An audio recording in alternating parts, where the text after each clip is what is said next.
I'd like to call the Commissioners' meeting November 7th to order. And I noticed that the agenda starts at 8:45, but we'll have public input right away. So if anybody's got any public input, we'll accept it now before we go into budgeting with the House of Correction. Anybody? Yes, Mr. Brown. I talked to Chief Byfield, Yep. who is also the president of the Police Chiefs Association. Okay. He said that he and the Police Chiefs Association would be in favor of an impound yard out there. Okay. And although one of his comments was you would need to have like a pad, whether it be either concrete or tar. Yeah. Because you have problems with stuff, growing out of the ground into the cars and all that stuff. But he did say that they would be in favor of it. Okay. Did he say what they charge, what they get charged for housing vehicles down in Wakefield? Actually, which I wasn't aware of, he said that they actually do have a small impound yard out behind the public safety building that I want to go down and take a look at. But he said that pretty much Crowell's kind of takes care of it without any kind of expense Okay. to the town. That vehicle in question that we were talking about last week, the wood splitters, Yep. he said they actually have that parked inside the police garage in the police station. Okay. Okay. So that's the status of that, although they can't put the cruisers in there now because the Yeah. vehicles in there. Yeah. There's a hearing today at 9:45 over at the courthouse regarding releasing those two, the truck and the trailer with the wood splitters on it. Hopefully the judge will release that so the guy can get his truck and get back to work. But apparently they charge, does Crowell's charge to tow a vehicle in that may have been in an accident? Do you know? They charge I believe they charge the person who owns the vehicle. That's what he told Okay. me. Right, yeah, they don't, he said, they either charge the individual whose vehicle it is, or it's kind of just a working relationship type thing that they have with Crowell. Crowell gets all the other tows that the police call for and everything, so from what the chief told me, that Crowell doesn't charge them Okay. or anything. Okay, thank you for doing that. Yep. Anybody else got any further public input? Seeing none, we will look at the minutes. Okay, can I say something? Yeah. I want to congratulate all the winners, and I'm looking forward to working with them.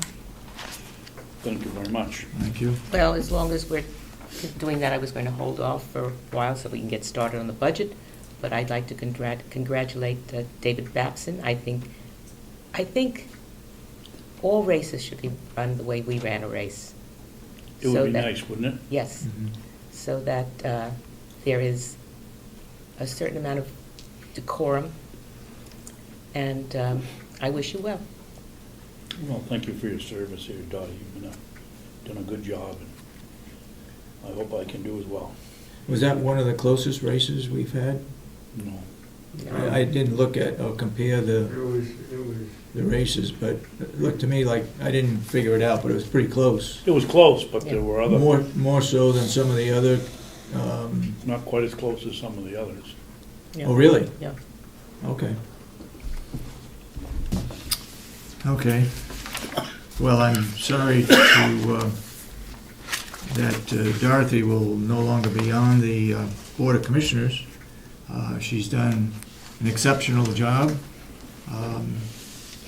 and I wish her well. And Dave Babson, welcome to the board sometime in January when you get sworn in. Thank you very much. Thank you. Mr. Brown, you get your hand up again? No. Okay. Okay, can we look at the minutes now? Yeah.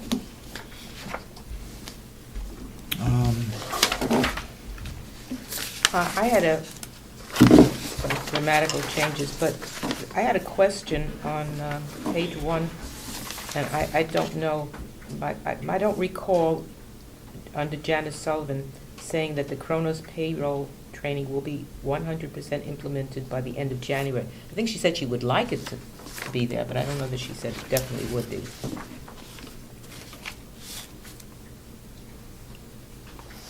Okay.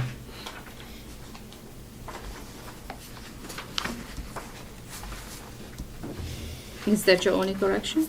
The only substantive one of it, changing words around and things like that. On page 2, I question the 180,000. I don't, Assistant County Attorney approved 180,000. I don't know.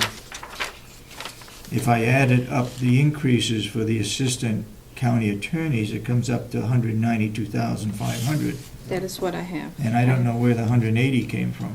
I actually have 192,000, so I don't have the 500. So I think we need to check out if it is 192 or 192,500. Well, if you Oh, look you at, just if counted? you look at the 72,500, that's where the 500 Oh, comes from. okay, 72,500, 60 and 65. But we need to check that out to find out what that I think 180 is. And on the last page, Representative Babson asked about the thermostats, if they had been moved, and is there a bill? Commissioner Solomon saw Yeah, I saw that, the bill, yes. and the impound yard, Babson would never vote for it. Not he. Correct, Mr. Babson? Where are you looking for? On the in last minutes? page, the last paragraph.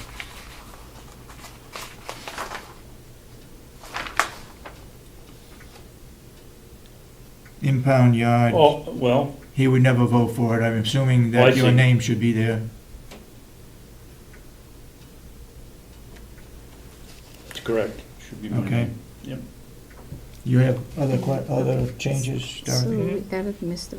Babson. It wasn't, Mr. Chairman, it wasn't in the minutes, and it shouldn't be in the minutes. I've opposed the impound yard anywhere up here. I wouldn't have a problem or I would consider an impound yard if it was out back maybe where the log piles are or something that isn't gonna make it look like a junkyard here. But anyway, that shouldn't be in the minutes because I didn't say that. Okay. But that's my position. Oh, so you did not say you would never vote for it? You just wouldn't vote for it where I said I wouldn't vote for it up here. Or it's present, where it's you were talking considered? about it up here, and I said I wouldn't vote Okay. for it. And we've already surveyed that area and we paid for it. Okay.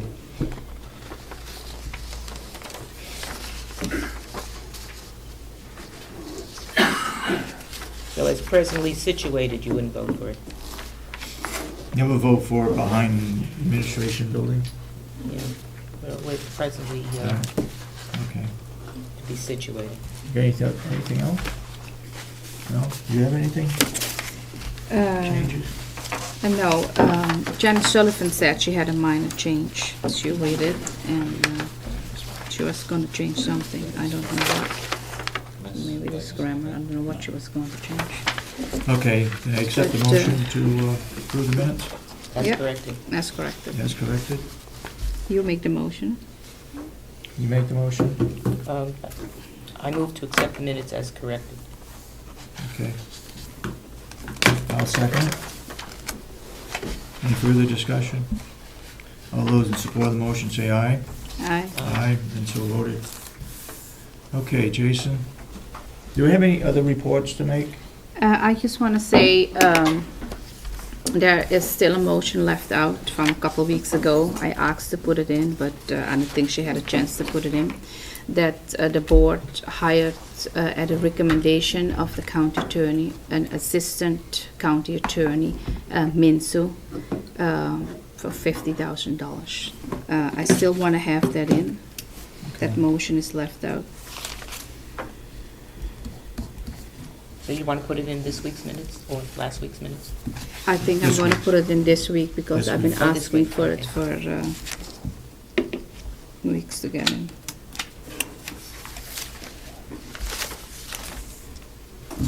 Okay, nothing else? I have,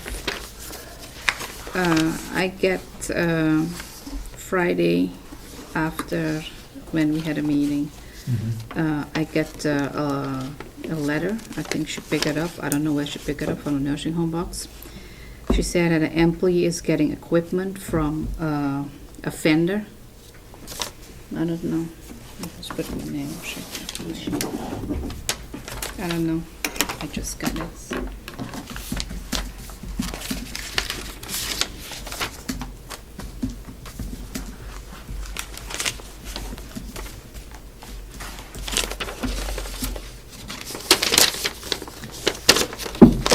And I got this morning. Did you get this? It's a letter from Yes. somebody else? Okay.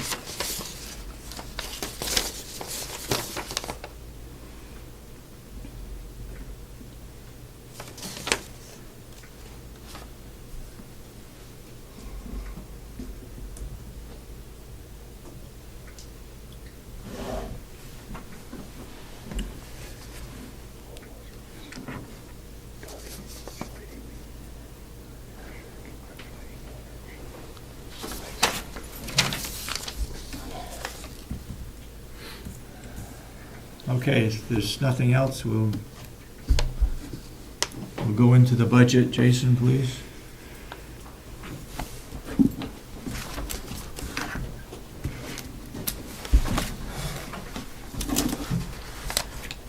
Morning, Commissioners. Good morning. Something that's Morning. anonymous. Yeah.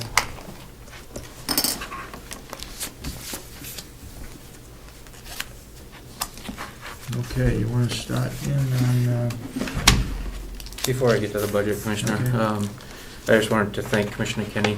Last week on Friday, upon my return from the graduation, Commissioner Kenny was in doing her inspection. I believe you were there for an hour and a half or so. Yes.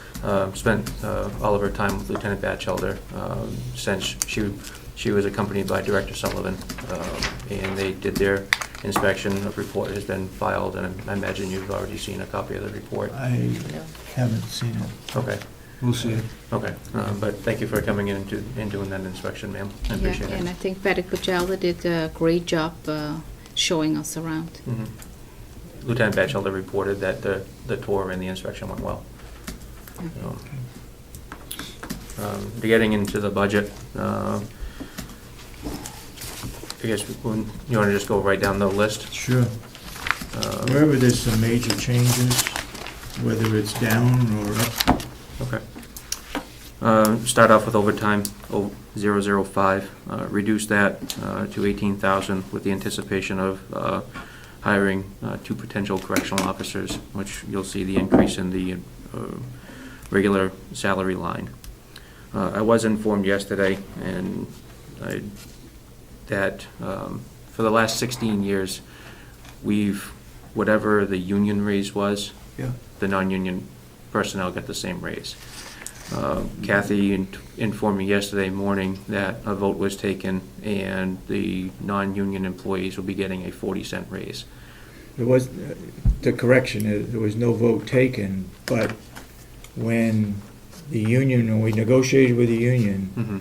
we went 40 cents, and the 50 cents added to that for next year was an adjustment in their base rate to bring them up to where their standards should be. And that would not necessarily go to the non-union people. So Okay, I what follow is, that. what is planned is a 40 cents an hour for non-union for next year. Okay.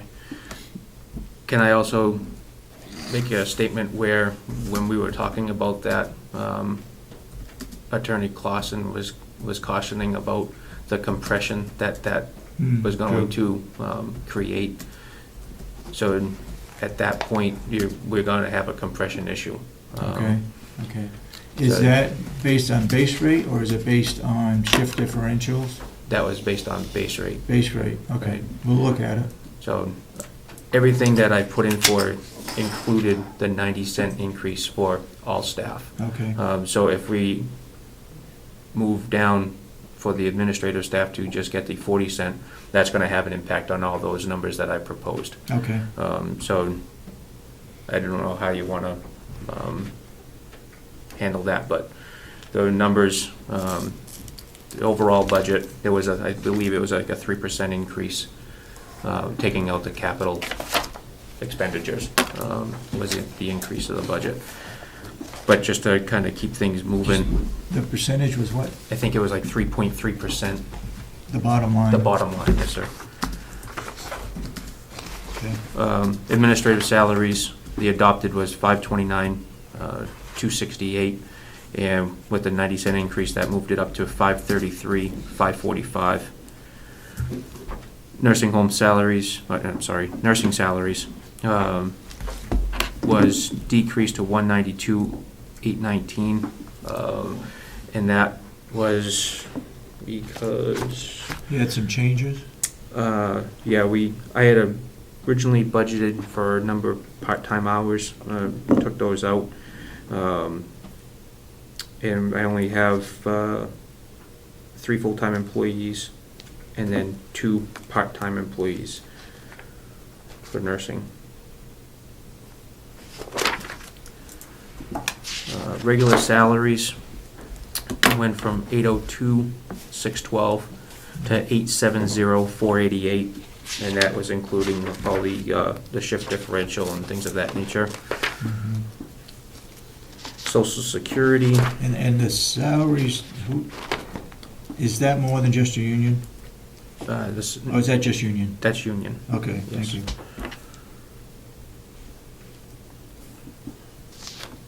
Social Security, there's no, the only increase is because of the raises. Yep. It took it from 16,390 to 18,164, and the calculation remained the same at 6.2% of their annual salary. Mhm. Medical insurance, we have 11 staff members have the single plan, 7 staff members with a 2-person, and 10 staff members with the family plan.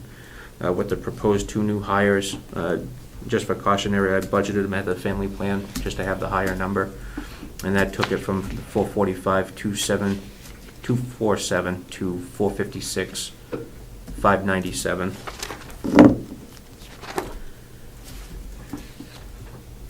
The increase in the retirement system from the state, from January of 13 to June, the rate was calculated at 0.1995, and then from June to December, there was an increase to 0.2530. So that's going to increase that line from 248,092 to 299,421.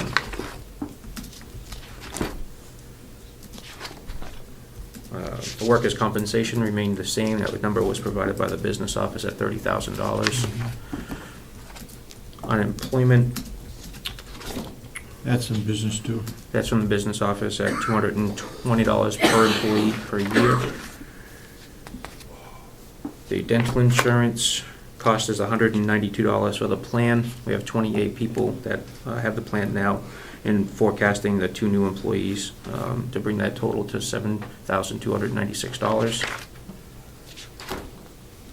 Wow. What's that? Go ahead. I was looking at the next figure. Go ahead. You're at education and conferences? Mm. Okay. Education and conferences, we have to certify 7 correctional officers, and that's $500 per officer for $4,500. The New Hampshire Association of Counties Conference projected 3 people to participate to the cost of $495. Put in for What was that for? the New Hampshire Association of Conferences, New Hampshire Association of Counties Annual Conference. Annual conference. Yeah, I'm sorry. Okay. It just predicted 3 Would- people to Would go we get 7 people to the academy. trained in 1 year? I'd like to try, especially if we're bringing in 2 new people, and depending on how many academies they hold next year. This year we held 3. Hopefully we're gonna hold more next year. I can't guarantee it, but I'd like to at least get, if they do 3, then I can certify at least 6. Because I can put 2 for each one. 2 for each Yeah. academy. Mr. Babson, you had a, Yes, Jason, I know you've answered this for me before, but Is there a way with the amount of money we're spending for education for these people to have them agree to stay here for X amount of time to pay us back, or does that have to be in the union contract? And if it isn't, why not? Well, it's presently not in the union contract. Right. I can't Okay. speak to why it isn't in the union contract. There hasn't been any substantial language change to that contract really since No. I've started here. When is this contract up, next year? Or was it It 3 years? I forget. was a 2-year It's 2 contract. years, 2 years contract. Well, why don't we make it a priority to put something like that into the contract? 'Cause Mhm. I thought you was gonna ask, why don't we have it in-house? We did have training in-house at one time. In didn't we? 2005, we did it in-house, and we spanned the academy over the course of 9 months. We started it in March, and it finished up in October. We have, you know, Is the affiliate still doing that? Having in-house? Hillsborough County does their own academy. And there's, Grafton has done their own academy. The process to do that, you have to go before the executive committee, get the authorization from the executive committee. At that point in time, The you're Executive Committee of the New Hampshire Association of Counties? Yes, sir. Okay. And then at that point in time, you're issued an academy number, and then we would be responsible for making sure that the training that's provided is consistent with the academy, lesson plans and things of that nature. At these other counties, do they have the same instructors? Well, in Hillsborough, they have their own instructors, and in Grafton, same thing, they have their own. They have their own. Yes, sir. But at the academy, it's several different people from different counties, Correct. correct? Mhm. Okay. Okay. To continue with the education and put in to go to the AJA conference, that's gonna be in Michigan this year. And you just, by going to that, you get the benefit of hearing what other agencies are doing across the United States. They bring different Mhm. trends and things of that nature. Put in for the nursing staff to get their continuing education hours. And then we also did some classes with the SAIC down in Exeter for firearms and things of that nature.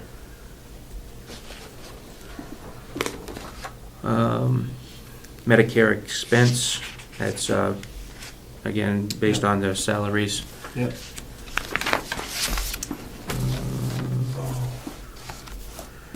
And, all right, medical services.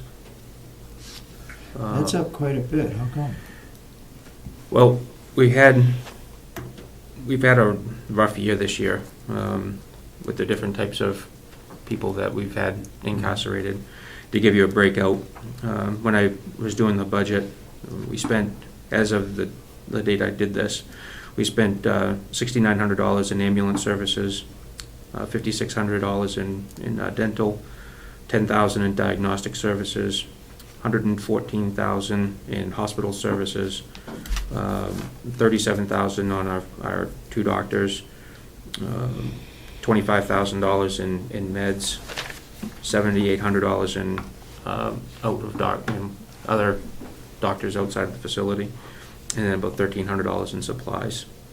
Hadn't the meds gone down with this new? With the pharmacy, Yeah. we have controlled that. They've gone to a formulary, and we're staying on top of the pharmacy company to make sure that those costs do stay down. And then where we have seen increases in their medication as opposed to the original vendor, we've called them up and they've made adjustments to their bill. Have we been on that for a whole year? No, sir, we just started them Okay. in August Okay, so that might be less for next for year. next year. Yeah. You know, we were averaging, at the beginning of the year, we're averaging between $4,000 and $6,000 a month in medication. We're down to about $2,000 a month in medication. Mr. Babson? Mr. Chairman, maybe we should consider, the medical part of this budget, breaking it out a little bit more, maybe one for where we're mixing ambulance runs, outside doctor calls. Perhaps we break out, I think Dottie was gonna, Commissioner Sorensen was headed in the direction, break it out and have a pharmaceutical line so that we have some idea of whether we're really saving money on drugs or not. Is that a possibility or a good idea? We could do that. You want to create a different line, or do you just want me to give you a spreadsheet? Because I can do it, because I have a access database where I can extrapolate all this information. So you can actually, rather than creating more lines, I can give you a graph and show you where all your costs are going. I will do it.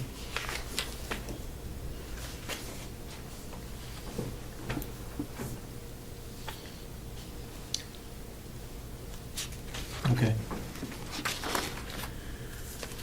The mental health, we dropped that down based on the services that we've been doing over the past year. We're averaging about $2,900 a month, $3,000 a month. So that annual cost is $35,940. And the breakout is we get 8 hours of mental health coverage a week. And then we have up to 3 hours of psychiatric coverage. One of the things that I'm looking to do is get a program called Jailcast. I learned this through Superintendent White. And what that is, it's for $600 a year, we can go onto this Jailcast program, and we can access just other professionals that are in the business and ask questions. We can offer programming through this. The developers of this Jailcast program want to make it so that the inmates can receive GEDs on using this system, offer different types of vocational training, and likewise offer staff training as well. And so that's one of the things that I'd like to do.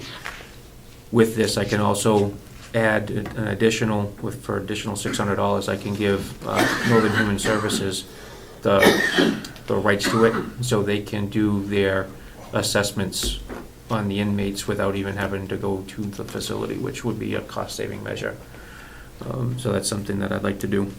Do you have in this present budget, do you have something budgeted for GED? Weren't we using a computerized GED program? Yeah.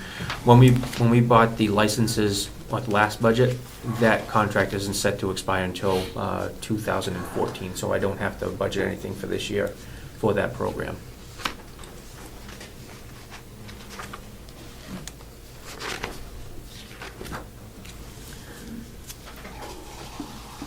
For inmate programs, there was a decrease down to $17,460, and that is to obtain 4 substance abuse programs per month and 4 anger management sessions, 1 per quarter, and 12 GED tests. We would still continue to use the services provided by UNH Cooperative Extension for parenting and money management and things of that nature. But those would be the only... Who does the substance abuse? Northern Human Services. Also talking with Lieutenant Phillips, we have a training program that was offered by Probation Parole. It's put out by National Institute of Corrections. It's called Thinking for a Change. It's a cognitive behavior skill program. It's all free, and you do not have to be a certified instructor. It's something that our correctional officers can teach the inmates, which would be a benefit. So that would drive that inmate program line down as well. We don't have anything anymore on culinary arts. That's gone away. Or I didn't put anything in there, ma'am. No. Along that line, was there a reason why that meeting on inmate returns canceled? Was canceled. That's because at the last minute, the judge's schedule, the county attorney's schedule, and probation parole chief's schedule was filled, so they couldn't make the meeting. From what you know from other counties regarding that particular program, returns, Was there any cost involved in other counties? Do you know? I'm not following your question, sir. The program that committee may come up with, Mm-hmm. would there be any cost involved? I could talk with Superintendent Cunningham out of Sullivan, because they're doing a program that actually is funded through the Second Chance Act. And it was a model developed by Kevin Warwick and Jane Claycamp from NIC, the two people that came out and did that presentation to us. Yeah. So I can ask what the cost is, and then any cost reductions that they see in the facility. Okay.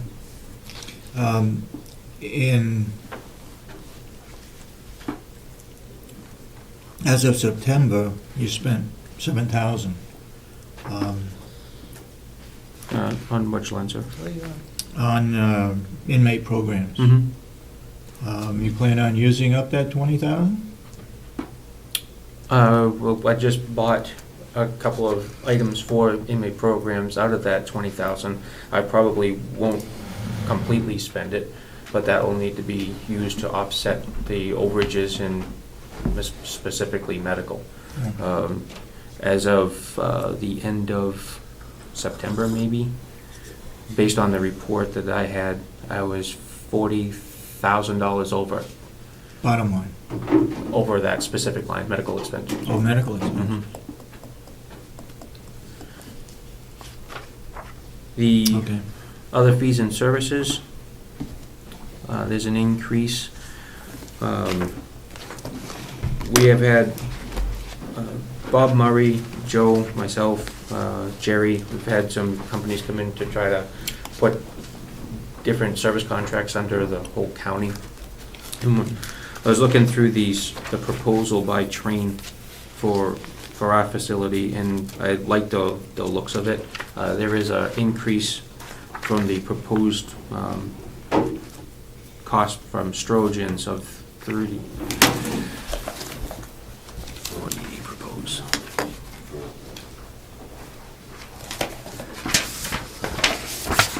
That's regards to the boilers? Yes. Strogens was proposing $29.50. Train proposed $6,600, but they come in quarterly to do inspections. Strogens was only an annual inspection. I just think, and I looked at the service plan that they put together, and I like the looks of it a lot better. Better than what? Better than Strogen? Yes. Yep. And every place else we have Strogens, right? I know I you think have we it do in for this this building. building. I don't know who Bob has. So I'd like to move that we go to Train for our complex. And where are they from? Train, Yeah? they have a office over there in Portland? I believe they also have an office in Manchester too, Bedford, I'm sorry. But the thing that I liked about Train, when we used to have them, if they had any type of training programs going on, they would always invite Joe down, so he could go to classes for free Mm-hmm. and learn about the various systems. The other things that go into the other fees and services line is the service contract for Comtech Security, which is the security controls for the facility. There's a service contract for Tri-State Fire, which deals with the sprinklers, the fire extinguishers, and the stove extinguisher system for their inspections and things of that nature. JP Chemical for the perimeter and internal pest control. We still have the computer lease, and that's going set to expire July of next year. The contract with DSI, which is our offender management program. Westlaw, which is the law library services. And then I budgeted about $8,700 for attorney fees. And that covers any litigation that the county attorney can't handle.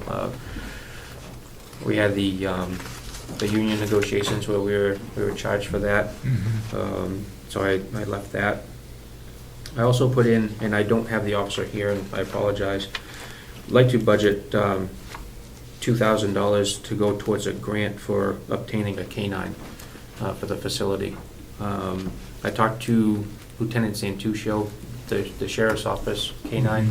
I'm not sure what the status of their dog is, but I wanted to also see about, and now I can talk to Sheriff Ricciardi and see what his position is on it as well. We would use it not only for searching exterior, but we'd also use it for searching interior. One of the things that the officer talked about is if there was a walk away from the nursing home with the Alzheimer's, we could use that. The dog would be staged at the jail. We could use that for tracking and things of that nature, so it'd be a more use. That's if the sheriff's department doesn't keep theirs? Right, I think there's. If the sheriff's department keeps theirs, Mhm. then yours would be reduced by 2,000? That would go to a, that's just for a grant. We'd match 10% of the grant. That's what that $2,000 is.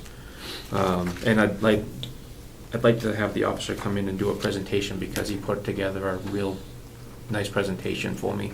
So I'd like to have you have the same opportunity that I had. But, so what you're saying that there would not be two dogs on the complex? There would only be one dog? If the sheriff's The office, sheriff kept his, right, but that dog goes home with the the handler, handler. yes. Yep.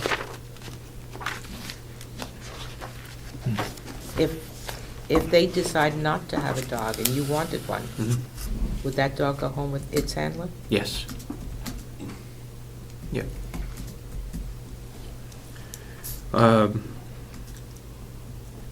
Let's see.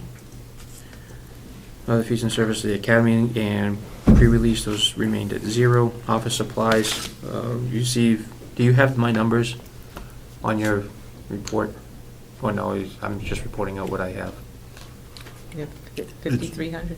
Okay, can we reduce that down to $5,124?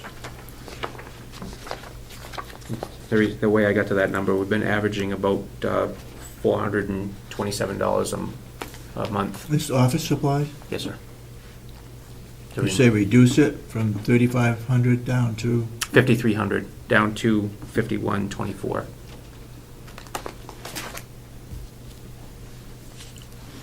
Okay. Let's see, dues, license, and subscriptions, there was no increase, that was level funded. Postage, dropped that down from 1,200 down to 900.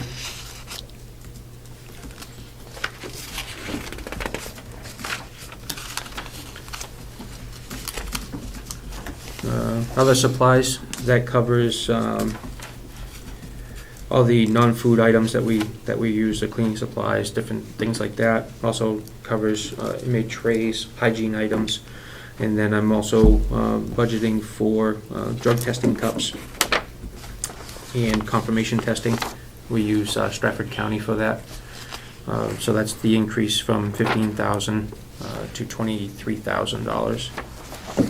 What was that for, Jason? It was non-food supplies, which is the cleaning supplies. Oh, no, the last one you said. The confirmation testing. Yeah, That is if we do a drug test on an inmate and they Yeah. initially show positive on the instant cup, then we send it down to Stratford County because they have a drug testing machine on the complex. okay, And thank we you. get the immediate results.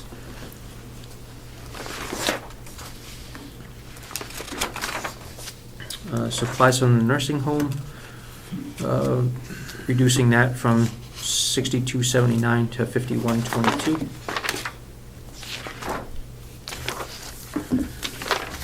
The chaplain remains the same at $1,500.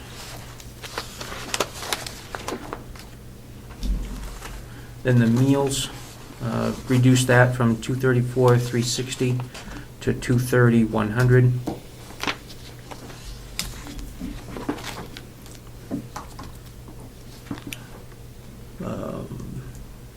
The uniform expense, one of the major reasons for that increase is because of the piece about the base layers, and, that the officers requested in the contract. So that's That's one of the major reasons for that increase. We budgeted, just for that alone, is about $2,800.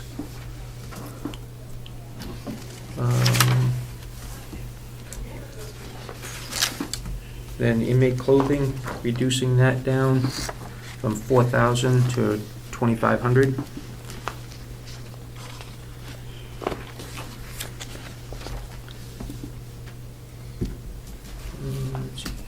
Electronic monitoring, reducing it from 18,188 to 12,000, and that's an average cost of $1,000 a month. We haven't had a whole lot of people out on electronic monitoring. And with this bill that's been presented, or that will be presented to the legislature regarding the superintendents having the authority to place inmates out, I'd like to start utilizing that program a little bit more. Did it pass? It's only been, I don't even think it's hit the floor yet. Has it, Representative? No. No, it just, But- it passed its committee, so then it'll go on to the floor. It did pass the committee. Yes, sir. But if you utilize it more, you've just reduced it, how is that gonna happen? They wouldn't be out on electronic monitoring. No, that is putting more people out, because as of the budget time, you'll see that we've only spent Right. 5,600. Oh, I see, I got you, all And right. we adopted 18,000, so, Even if it passes, you still have enough money with 12,000. correct, yeah.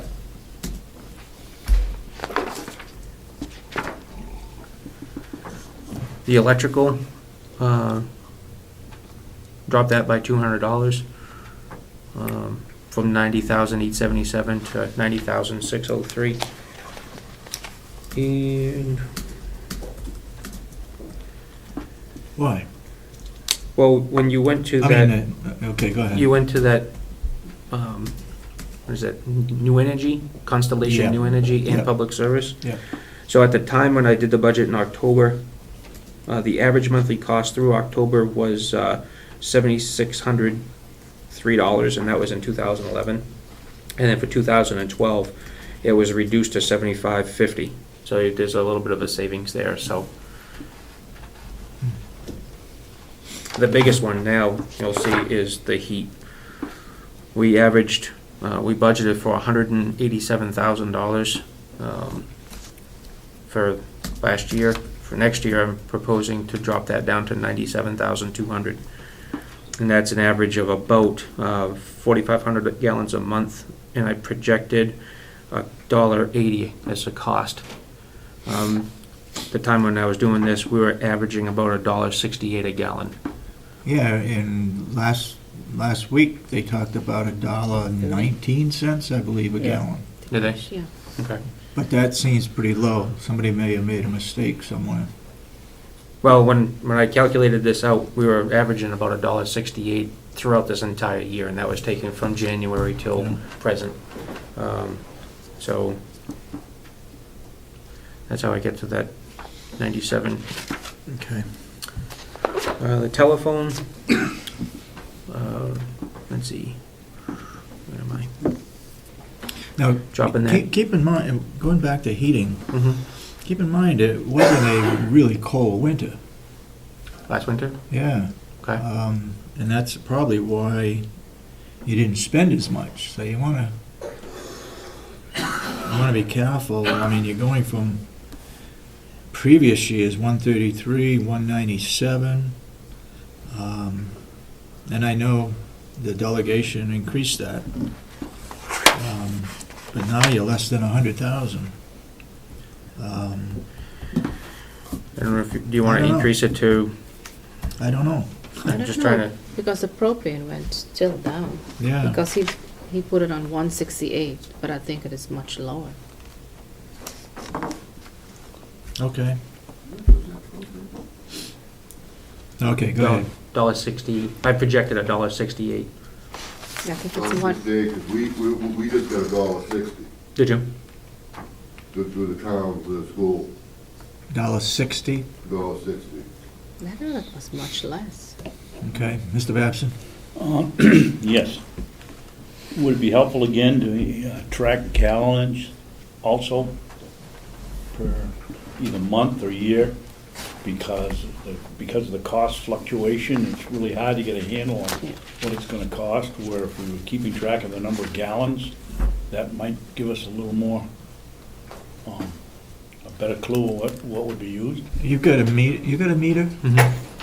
So we can do gallons. In 2011, believe we used about 7,300 gallons, 7,369 gallons a month.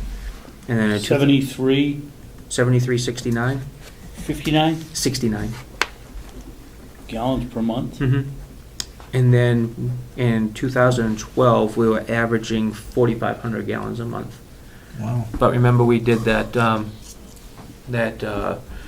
we spent $12,000 to do some program for the boilers.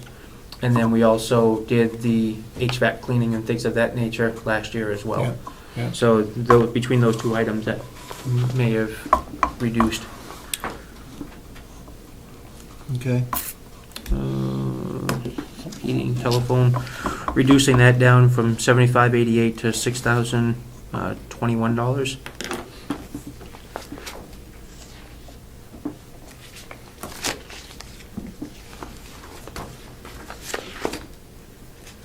Laundry, we're averaging about $288 a month, and that would, projected forecast would be $3,456. The travel, that was an increase due to the AJA conference, the flight, hotel, and then mileage reimbursements. Okay. Travel expense should be just mileage.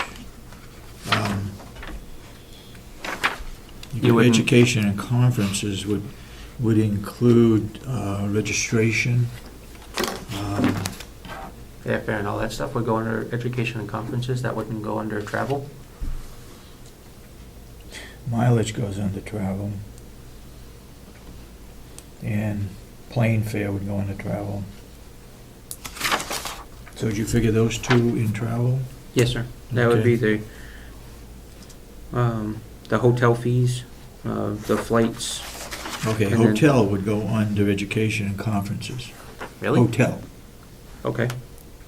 Travel would be airline, mileage, taxi cab, that kind of a thing. The conferences would go under hotel, registration, meals. Wow, I would just thought just the opposite. I thought if you were expending a hotel, it would go under travel, and then the registration, I understand, would go under the Yeah. education and conferences. No. Yeah, Commissioner Sorensen is correct. It should Okay. be under the other.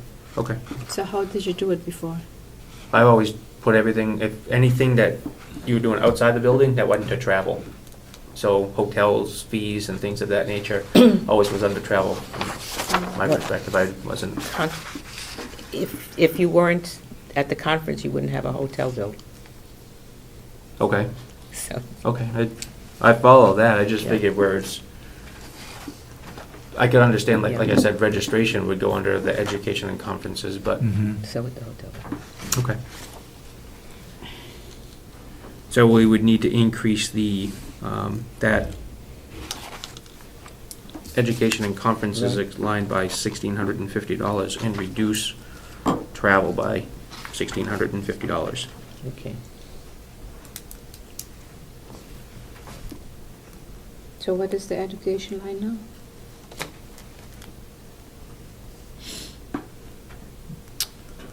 $14? 2,050. About 16,200 or something like that.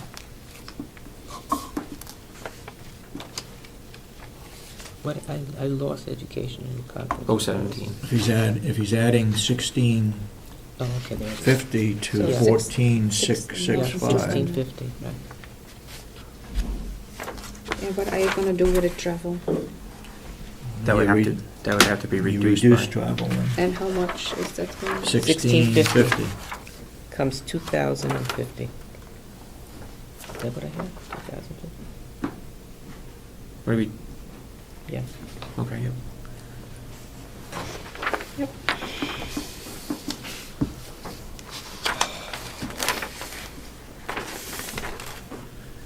Vehicle lease purchase. How's the car working out? Excellent, Oh, okay. excellent. I zeroed that line out because we just got that other car. Okay. And talking with the sheriff, or Lieutenant Santuccio at that time, they're getting rid of a few cars as well, so they would like to donate to some of their cars to other agencies on the complex. So, just another avenue for us. I think they have Who one would or want two. to have, what other groups on campus would need a vehicle? I think his line of thinking was like the nursing home, if they had to do classes outside, traveling to whatever the Okay, things of that nature. okay.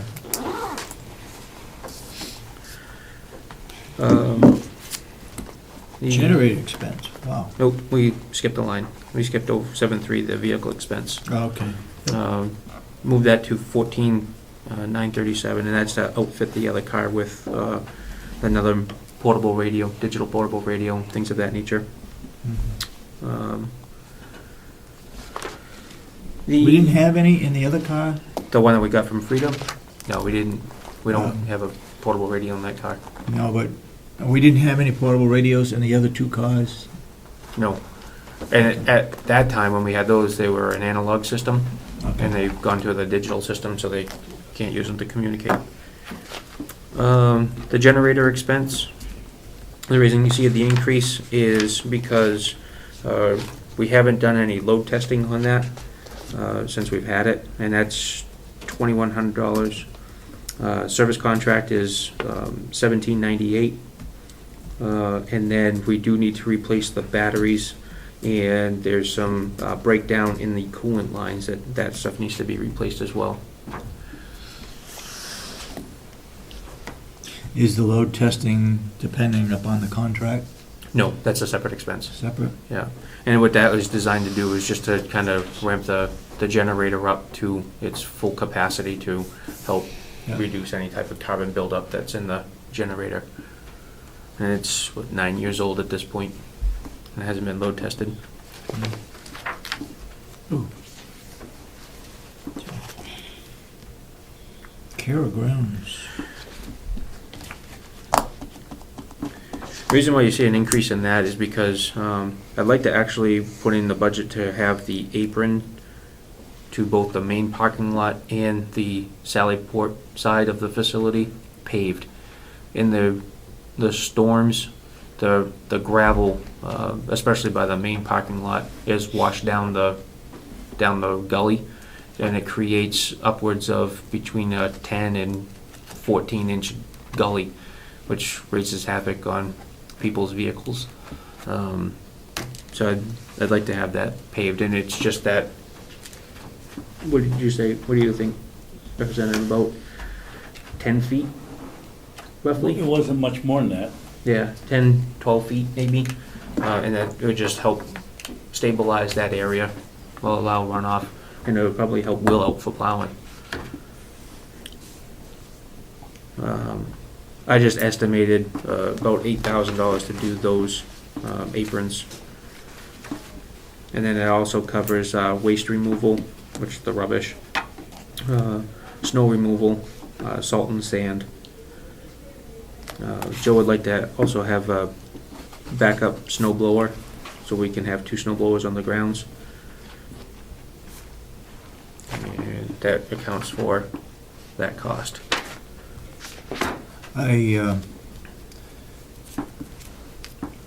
What'd you have in there for the second snow blower? $1,000? $1,000? I think that's something we need to take out. The farm has got a snow blower for the nursing home, so that would be a backup for the jail, should something happen. How old is the one at the jail, do you know? We bought one, was it last year or the year before, when the original one that we had Yeah. finally broke? So we have that one. I want to say it was last winter that we purchased it.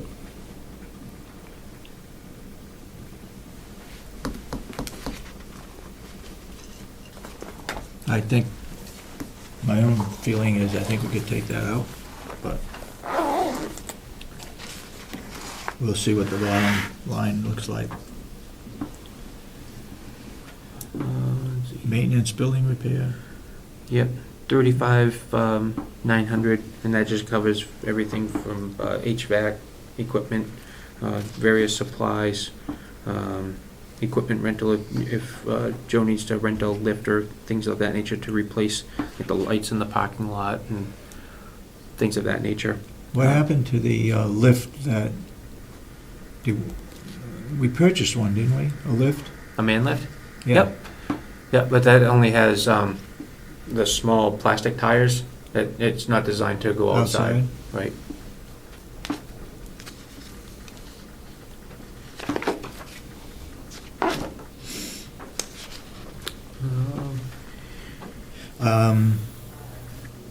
Tell me again now, that's for a rental lift? For Correct. lights outside? Correct. Yeah. So something like if we needed to go in with like Bob or somebody that we could get a piece of machinery and then just do everything exterior. Covers, I'll just go down the list, bulbs, ballasts, electrical parts, plumbing supplies, HVAC parts, bearings, shop supplies, boiler room kits, motors, paint supplies, things of that nature. That's what makes up that 35,900.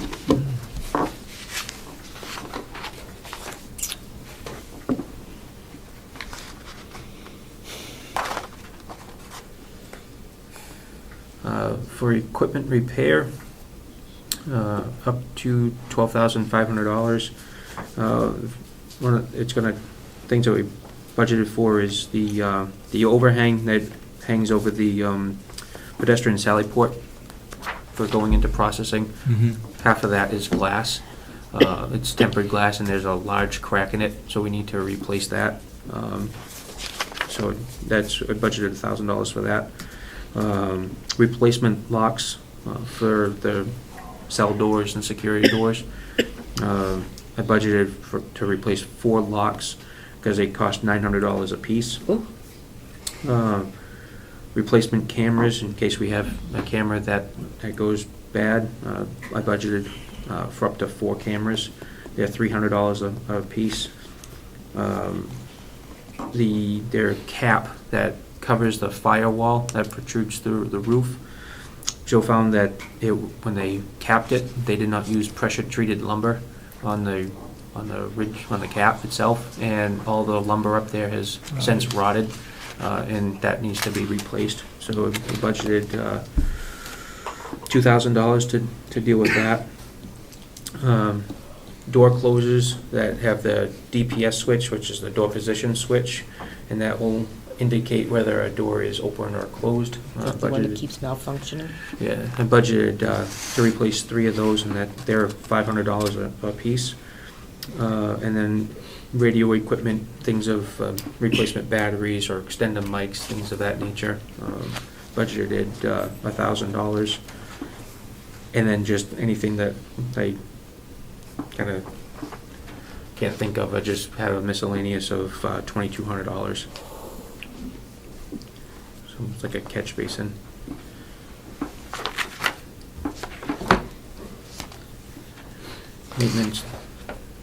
Maintenance labor, left that at, I put it at 0, but you can leave $1 in there. Mm-hmm. I didn't do anything with the water usage, that remained $10,280. Do you have a water meter? No, sir. Okay. Photocopier expense, remained at the same, at $4,320. Insurance was provided by the business office at $16,000. You have a list of my new equipment? Yeah. Okay. A lot of that is designed for training and things of that nature.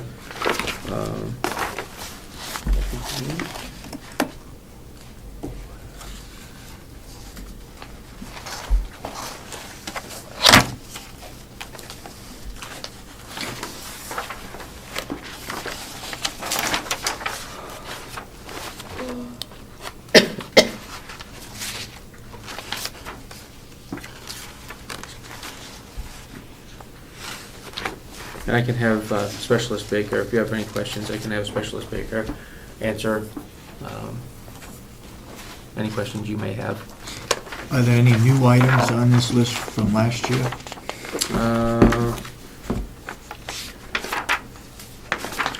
Personnel storage lockers, we need more lockers? That, just to secure the ammunition and firearms. $5,000?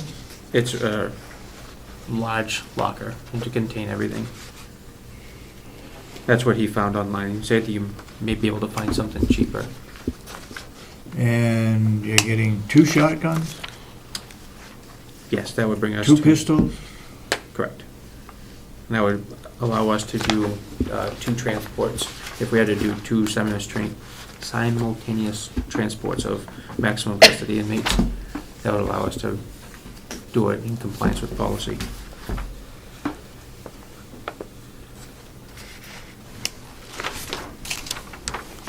Training pistol?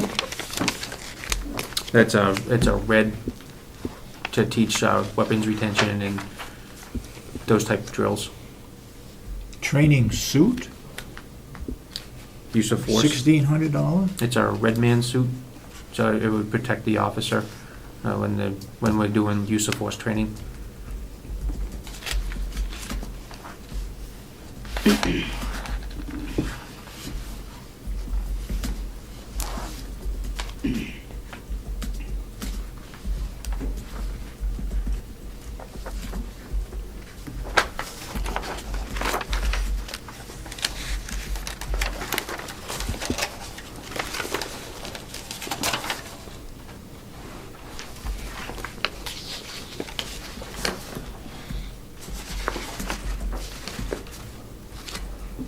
I don't know about the other 2, but I think we gotta take a look at that.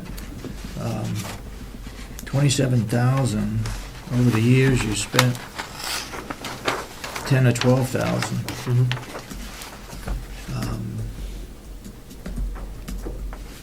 Was any of this on the list last year that got cut out? Yes.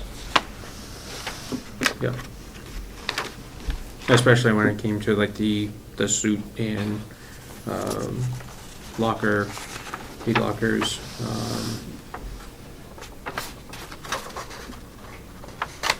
the mats, we took those out.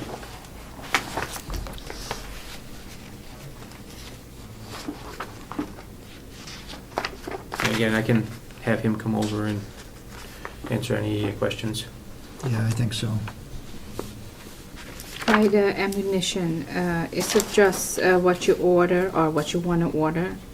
Is it like a reserve? Do you already have? We have some, Enough? but Do you have an inventory list, what you have? he does. Yeah, Specialist Baker does.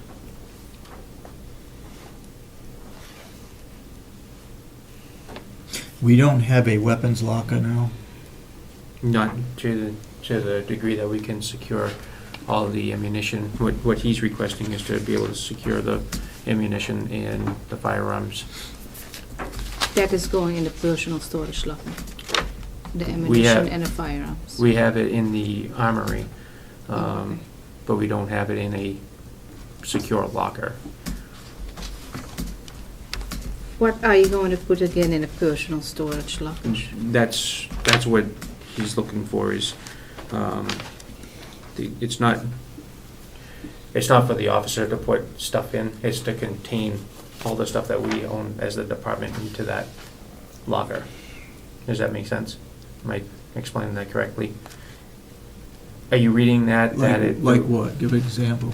Well, like right now, we have just a side-by-side, small, home-style type storage locker for the firearms. It doesn't hold, it only holds the firearms that we have. We can't contain any of the ammunition or anything along that lines in it because it's just too small. Something that you would buy for your own personal, your home. What he's looking for is a industrial grade type locker that it's made for law enforcement facilities to store that type of equipment. So you would have leftover storage pieces? Space. This locker is designed that we could, expand into it. It would meet the needs that we have now, but also forecast the projected needs for later. And what about all of the stuff that's being presently put in something? It's contained in the armory. It's just in the armory. It's not in a storage unit. Is the armory a locked enclosure and shelving in there, Mm-hmm. and you still need a locker?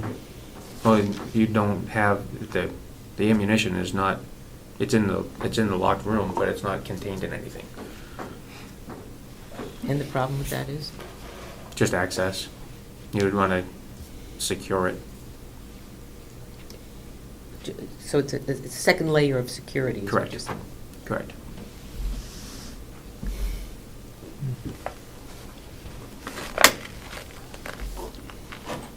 But like I said, I can have him come over and, where he put the Yeah. budget together, he can, We gotta knock this down somehow.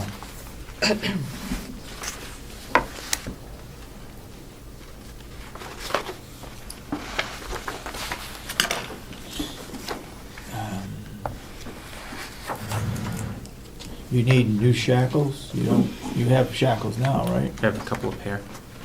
You need more? It would be just to have for additional backup, in the event that we're moving. So we need 5 more? It would give you 5 more.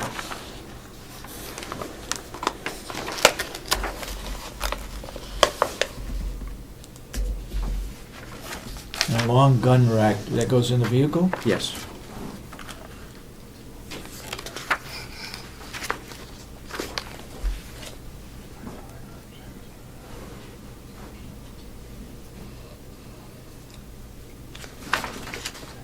And we have these shotguns now, Yes, sir.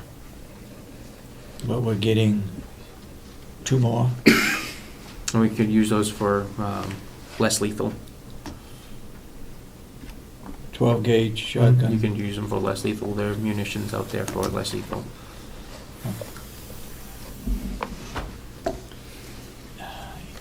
Could you give us a list of things that you have for training? Like all the list of all the guns and rifles and shotguns and so forth that you have?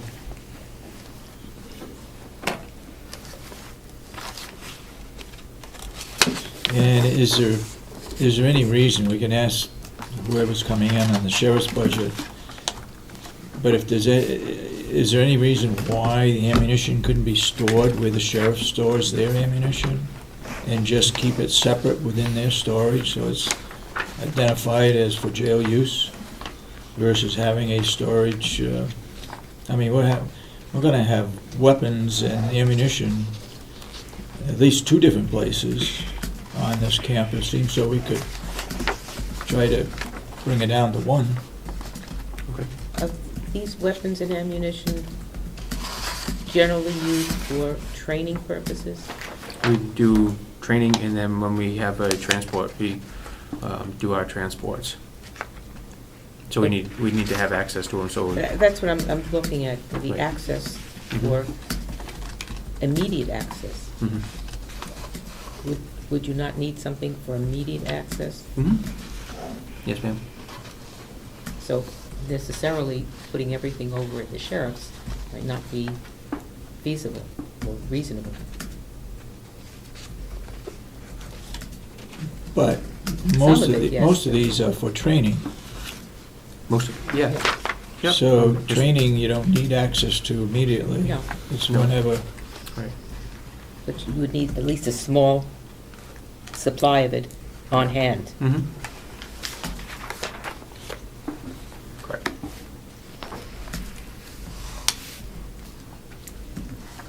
Yeah, we need to talk with that training officer, I guess. Okay. And brief him, saying, we gotta reduce that, and see what he can come up with Okay. When would you like to see him, Commissioner? next week. Like to see him next week?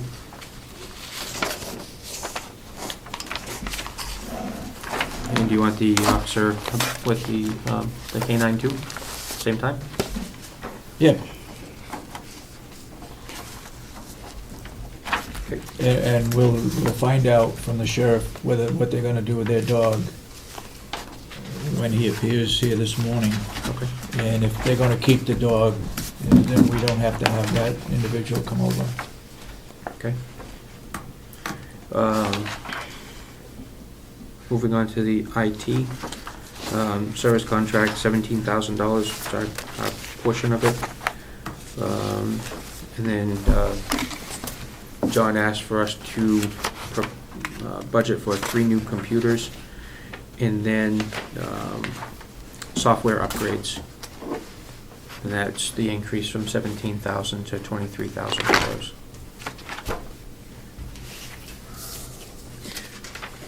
All 3 computers need to be replaced? Just, well, we have more than 3, so now we're just gonna try and start aging the equipment out.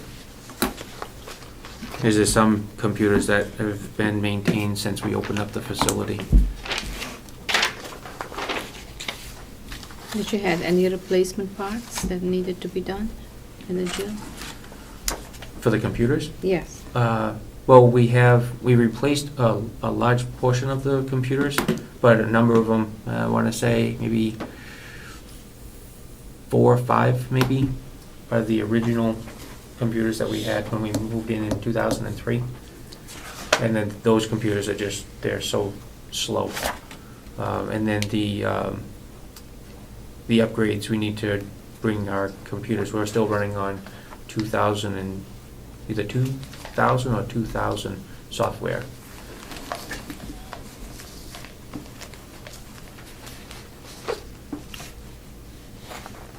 So your overall increase is 3.3. I think it's 3.3. I sure would like to see it come down to 2%. Okay.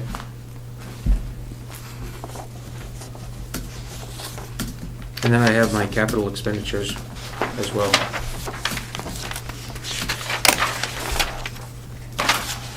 Do you have that? I put in, we have the RFPs, which I imagine are right there for the telephone system.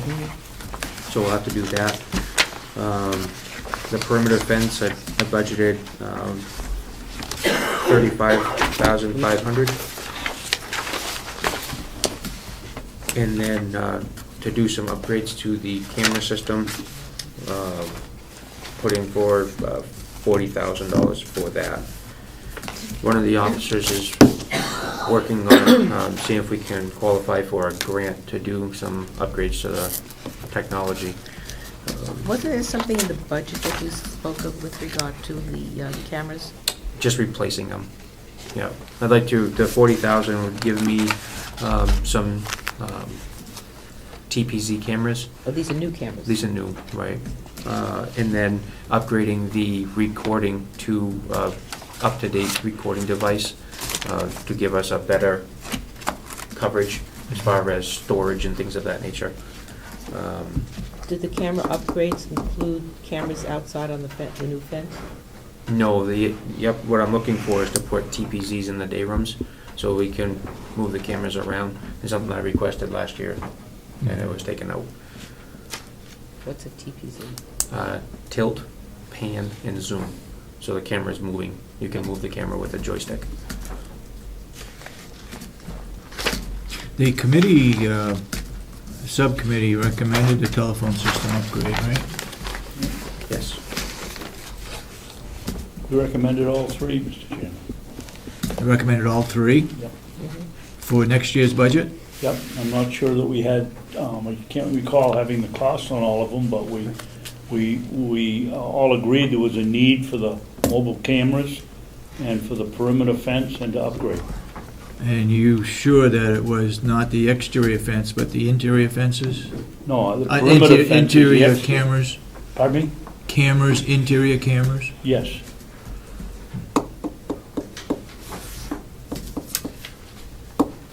We did not, however, have the cost at that time. 85,000. 85.5. For all 3 projects. For all 3 projects. That was where you was gonna use up the 100,000 left over from from the nursing home, capital No, increases? No, No? Okay. That's it? Yes, sir. With that, if you reduce the non-union raise to the 40 cents, Yeah, Kathy can recalculate that. Yeah. Um, yeah. But then there's also. Would you look at what would happen if the officers, the sergeants and so forth, did not get that extra 50 cents, where the correctional officers would be making more? I mean, base rate now, I'm not talking about weekend shift or night shift differentials. I'm talking about just a base rate. Would that go over what a sergeant is making? Would you look at that? Okay.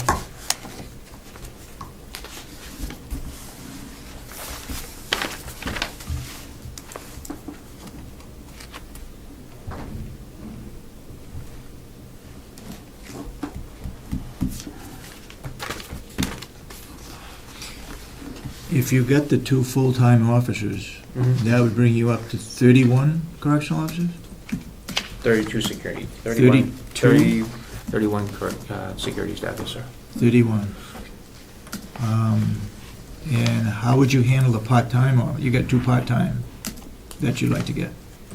I didn't budget for those. I just. Oh, you didn't budget for No, them? I just put in for the 2 new full-time people. While you're here, no, I can't talk about insecurity. Okay. Okay, you got any questions? Ash, you got any questions? No, thank you. Okay, thank you. Water.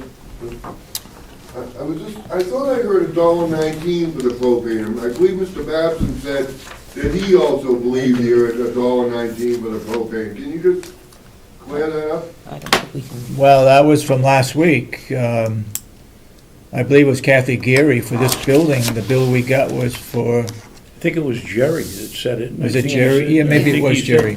His exact statement was the last delivery we got was, and then he made something like, it was remarkable or something, it was only $1.19. Yeah, yep, Your yep. council- We'll have to look at it. I mean, you're saying $1.60, right? I thought it Wakefield? was That's the $1.09. quote that we received. But if you're getting $1.19, I'd like to look into that for us also. Where are you getting it from? I don't know who, what company, but do you know what company? This is coming from Eastern Propane? Easton? Yep. Thank you. Okay, thank you, They Jason. charge me a whole lot more than that. But actually, if I might, that might be if you lock it in for a period of time. Well, we've got a big storage tank, so we buy it in bulk versus probably, But I mean, More that so. might be like, for one delivery, it might be $1.19, but if you wanna lock in a price for the whole winter, it could be like $1.60, but yeah, yeah. that might be the reason. It fluctuates. Yeah. Yeah. Okay. Will? Boy. Morning. Good morning.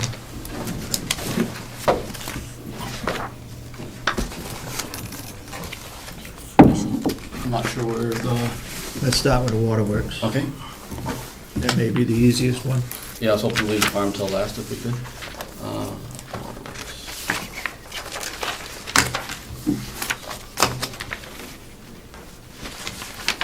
There's no increase in salary. You didn't put any increase in here, right? I haven't put any increases in any of my salary lines. I figured in the past, the finance, once the commissioners determine that the finance department does that, Okay. and then they adjust the ones that are affected by it usually also. So those are gonna be all the same. Education and conferences. I went up a little bit. This, every other year, our licenses are due. Myself, I hold 3 licenses, so does Wayne McBrien. Wayne LaBranch holds 1. Every other year, they have to be updated. Is and that we have coming to- up next year? Yes, it's coming up next year, so you'll see an increase because we gotta take more classes. We have to have, Wayne McBrien and I have to have 20 credit hours. Wayne LaBranch's license only needs 5. But you'll see probably down the line of an increase on licenses, dues, and subscriptions, because they're all going to be due this year also. Okay.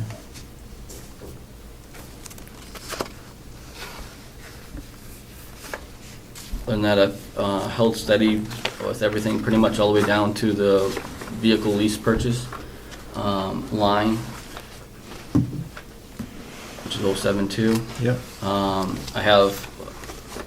We made our last payment on our truck.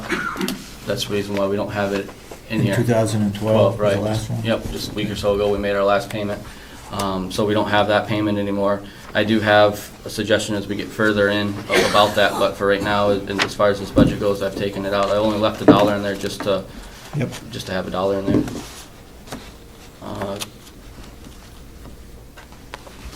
Chemicals, again, we're ordering chemicals for this year. I've changed the system the last couple of years. Instead of buying a large quantity of chemicals, which lose their potency, and then you're using more chemical, I've gotten it to where we're down to $300 a year, basically, and we buy that amount. That gets us enough, and then we can buy it every year so it keeps its potency, Yep. and we're using less. Okay. And the only other thing, Maintenance and repair. We got some new items that we're gonna have to, or you think there's gonna be things that gonna be, have to be repaired? well, that's where we pay for pumps, for example. Just this last week, we ordered, there's I'm trying to think of the technical term, but basically, it's a meter that goes down into our water tank, and it measures how much water is in our reserve tank up there at all times. And when it gets to a certain level, it tells the pumps to pump more water into the tank. Mm-hmm. A couple weeks ago, and then every day it sends me a fax on my fax machine so I can check the level of the water. Yeah. A couple weeks ago, I looked at the fax machine, and the numbers for about 3 days in a row were all off. And so we went up there, and this one thing, a $600 piece of equipment, went bad. We have one on spare, so we put it in. We got to replace that spare, but it drove the water all the way down. This was on a Friday, Thursday or Friday, when we realized it drove the water all the way down to about a 4-foot level, which means probably by Saturday night into Sunday, if we didn't have these checks and balances and pay attention, we would have been out of water out of the tank. As soon as we disconnected that to put the new one on, of course, that turns the pumps on because the pump thinks it's empty. Yeah. Pumped it back up, nobody lost water, nobody saw any difference around here. But it's Yeah. little things like that's what we use that for. Different pumps, chemical feed pumps we've had to replace in the past. That pump this year, I can't predict which pumps are gonna go down at any given time, so we have to have something there to do that. But over the years, you've only budgeted around 1,500, and you've doubled that. Well, I've only spent around 1,500. Right. I've always budgeted the same 3,500. I've never moved that number. Last year, I asked in this water department, when you come to the new equipment, I asked to have some money in there because we use it for reserves.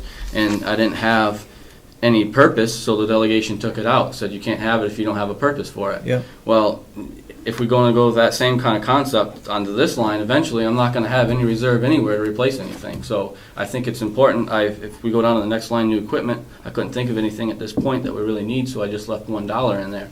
But this line needs to have a buffer in it for when things happen. Otherwise, we're going to run into. Otherwise, where am I going to charge it to? Basically, if a pump goes down, and we're not talking, $50 pumps here. We're talking $600 to $900 pumps at any given time. If these things go down, where do I pull the money from if we cut that back? Okay. If I don't use it, which has been the case in the past, you see that it gets turned back in. Have you noticed any change in electrical expense? Other departments have. I can't. I think I've left everything pretty much. Lieutenant, we're gonna be another half hour, I think, on this budget. So if you got something you wanna do, come back in a half an hour, okay? We'll call you if we get through earlier. Thank you. I think I've seen a decrease on the electric, on some of the budgets, but I just don't know because they hit, somehow the billing process downstairs, it hits differently. It's not like every first of the month type thing, all of a sudden she'll hit my budget with a decent amount of it or whatever. Yeah. So Last year, at the end of the year, we had spent $7,197, so I left it at $7,200. If Yeah. we see a pattern this year where we spend less, then next year I would budget less. Okay. But until we saw the pattern, I thought that we should leave it the same. Okay. I'm suspecting that you're expecting to see a decrease in the electric with Yeah, the... yeah. So I'm hoping that'll be the same until we saw the history, though. That's why I budgeted it that way. Uniform expenses, you spent $98. You plan on spending any more before the end of the year? Yes, we have the order coming in for the stuff we talked about last year. That'll be Okay. coming in here at the end of the month. Okay. So that's why it's Does not this hit have yet. any, does this have any bearing on the, Talking about the hydrant, man. Oh, yeah. Yeah. Um, The hydrant at the pond. Right. Have you seen where it's cracked? I don't know where it's cracked. The problem is, it's broke several times over the years. Because of the ice?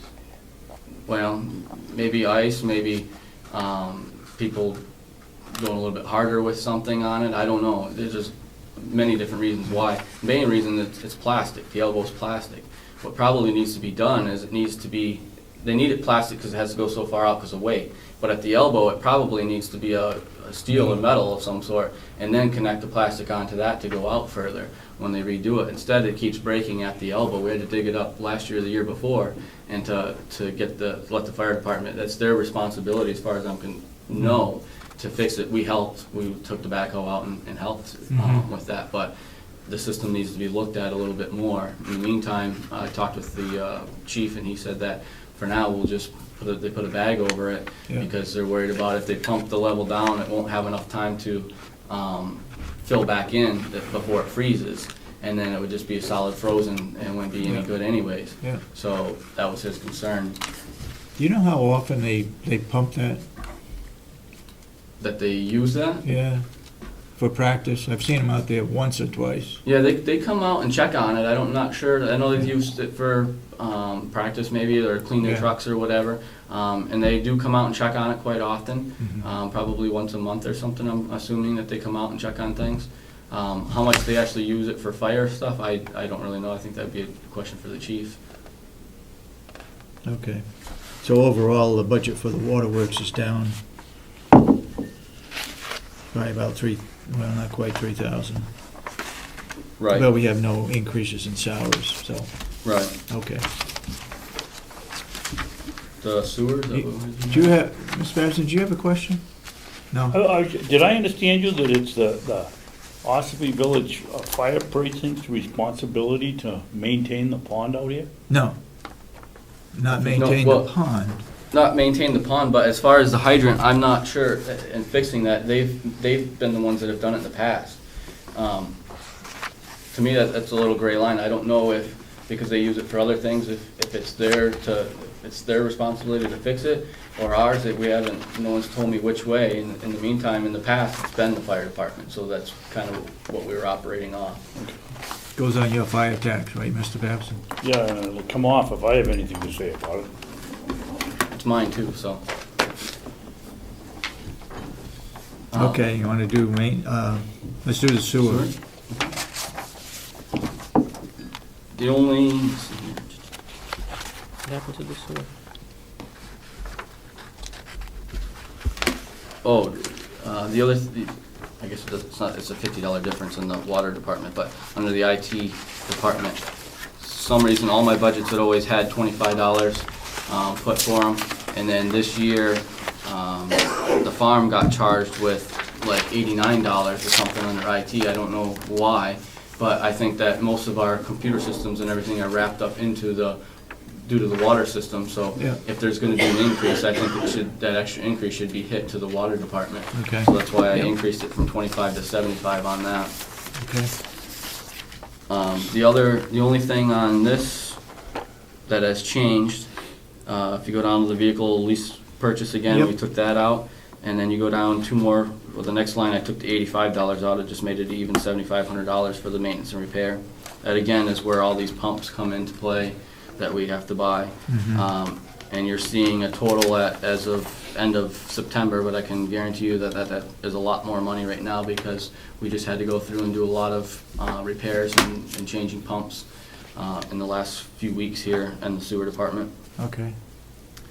And the labor costs, we've always had it at 9,000, and I increased it to 10,000 this year because we've spent a lot of time on working on the sewer system with a lot of different things. I don't know if it's the age of the system and what's causing it or what, but there's a lot of things, and we've spent a lot of the employee time down there, so I increased that to help with that.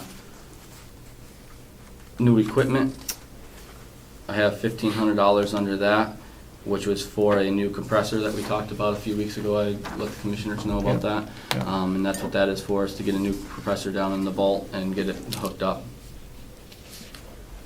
And that's basically all there is with the sewer. I haven't, So the sewer budget is down by 7384, 7,000 what? $384. 7,300? Okay. Okay. Maintenance? that seems, because, okay, I see why. Because that heater, that's what set us back this year, was buying that new heater for the grinder building. Under the new equipment. I was wondering why it was so far off. Sorry. Maintenance department. Again, we can go down. I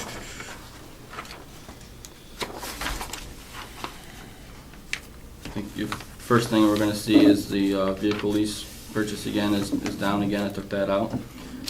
Vehicle expenses is up $100. I have, that line is generally that I've been spending in the last probably 3 years is to work on, we have two vehicles, two older vehicles that are left in our fleet that are used primarily just here on the complex, the old GMC truck, and then we have a white Ford. Last year we had problems, we had to redo the clutch in the white Ford, and we've had problems with that and we still haven't got it fixed. So I ran out of money, and so basically it's sitting down in the barnyard right now, and it's got a lot of new things on it. I think we need to get it going. It'd be very helpful around here. So I left that amount to try to get that going. The next line item is the maintenance and repair. You're going to see that doubled basically, and the reason for that is I used the 2,000 for different things, but the extra 2,000 that I budgeted for was for the catch basins. We need to clean our catch basins here on the complex. The original ones from the jail are going on 10 years old. This one out here, who knows how long, it was probably 10 years also at least since it's been cleaned. The new nursing home's got new catch basins. They're going to be, by next year, they're going to be on their 3rd year. A lot of towns I've talked to do it either every year or every other year, so I think that while we have them here, it's not that we're going to go with these people, but the people I talked with, it's a 1-day fee, and they can do up to 20-some basins in a day. So we'd be able to get all of them on the complex, and while we're here and going to pay them for the fee, we might as well have them all done, in my opinion. And that's why that has increased, because it's just a maintenance thing that I believe needs to be done before we have more problems with it. A lot of them are getting very close to the top. Okay. New equipment? New equipment. This one, amongst the sheets I gave should break down. But 1,500 is for various outside yard tools, which includes the normal 1,200 that I budget for push lawnmowers, brooms, shovels, basic yard tools that we need that we go through a lot out here with the size of the complex. And I also added another approximately $300, which is the $1,500 to that, because we need a new, we need a backpack blower, if you will. Basically, when we mow the lawns out here with all the miles of sidewalk we have now at the new nursing home, even if you shoot the grass away from the sidewalk, it's still, the other side still spills grass clippings out onto there, and they're spending way more time than they need to trying to sweep all those grass clippings off. If we have a gas-powered backpack blower, just like most professional lawn care people do, we can go right down through and blow all that right off, blow the sand and things that might be getting tracked into the nursing home at the same time. It all can be taken care of. So that's why I've put that extra 300. Okay. Then you'll see that so that's 1,500, so that leaves us with $3,000 for speed bumps. The Safety Committee has recommended and asked me to come to the commissioners with an approximate amount of half a dozen speed bumps that they'd like to put in the parking lot out here in different various places to try to slow down visitors and/or staff members at shift changes and such. We have speed limit signs. We do have speed limit signs. We invested in that this year and put speed limit signs up. The speed bumps, what I saw on the internet was about $500 a piece, because I would prefer that we have something that is It kinda comes removable up, yeah. for the winter. Plus, I wanted something that doesn't have to be bolted into our asphalt. The speed bumps that you're talking about would go here at the admin building? On this side, where they go from in front of the admin down to the nursing home, would definitely be probably 2 in there, because that's where most people get their speed. They come into the nursing home right there, and they accelerate as they go down. And then I believe Bob had a suggestion of a few others that would be over there. Most of them, I believe, would be the nursing home. Here in this parking lot, I haven't heard too many complaints about people going too fast, because as soon as you come into the parking lot, people start parking out there. So one could be spared up for this building, but most of them were, from my I'm gathering. just considering how that would affect the bus that comes by that building. Nobody's in it, so they're not gonna get any injuries. The bus can. I wouldn't think Okay. that it should affect them. I mean, it's not like it's a huge thing if you slow down, just like any other car. I mean, the buses are gonna sit higher than most cars. Okay. It should be fine. All right. It's their recommendation to do that, and I leave it up to the commissioners to decide if that's what they would like to see on the complex. If you don't want to have those on, or you don't think it's necessary, by all means, we don't need to budget this $3,000 in this line item. We I can leave it at personally feel $1,500. that it's not necessary, maybe nice to have, but to spend $3,000 on, you say 6? Right, about a half a dozen is what I was asked to budget for. I don't know how We talked about the two this of you feel, with but I don't. relation to something we were putting in. What was that we were talking about when this came up? This came up about 2 weeks ago or so. Maybe with the catch basins also? I don't remember. I'm not sure. I do remember it coming up before, I just don't Yes, remember. I mentioned it, yes. And I don't remember the relationship, what it was that we were talking about. Well, I voiced my opinion. I think we ought to take the 3,000 out. But what do you two feel? How do you feel about it? Well, I don't have a problem taking it out if I could remember why it was talked about in the first place, because. It was at that safety committee that, Yeah, I remember the safety committee brought it up for a particular reason, and I just don't remember what it was. I mean, if the economy was great and our budget was down, then maybe, but I can't see buying it this year, or next year. How do you feel, Ashley? Well, I agree to take it out. And you? I would just like to question the committee to see what the purpose was in their minds. I just don't remember what it was. Right, Somebody must have been speeding. right, well, I mean, we do have, I can say for what would benefit our department, the departments I run, is the speed bumps. When we run into it the most time is in the wintertime, which we'd have them removed anyways. Right. It's when we're out here shoveling and we get people coming in at their shift changes that are flying through here that we have a problem with, but they would be removed then, so Right. it doesn't really do Yeah. my department any good. That's why I don't have a huge opinion on it.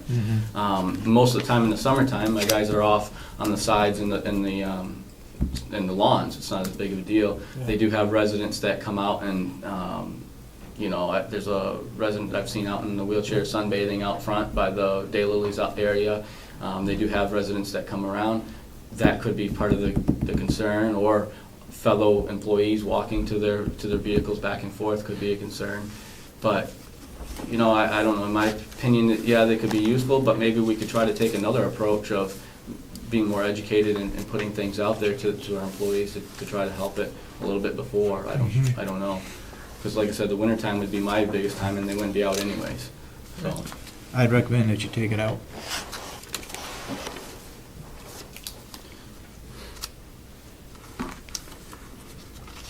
So then we would leave it at the 1,500, take the 3,000 out, is it? Yep.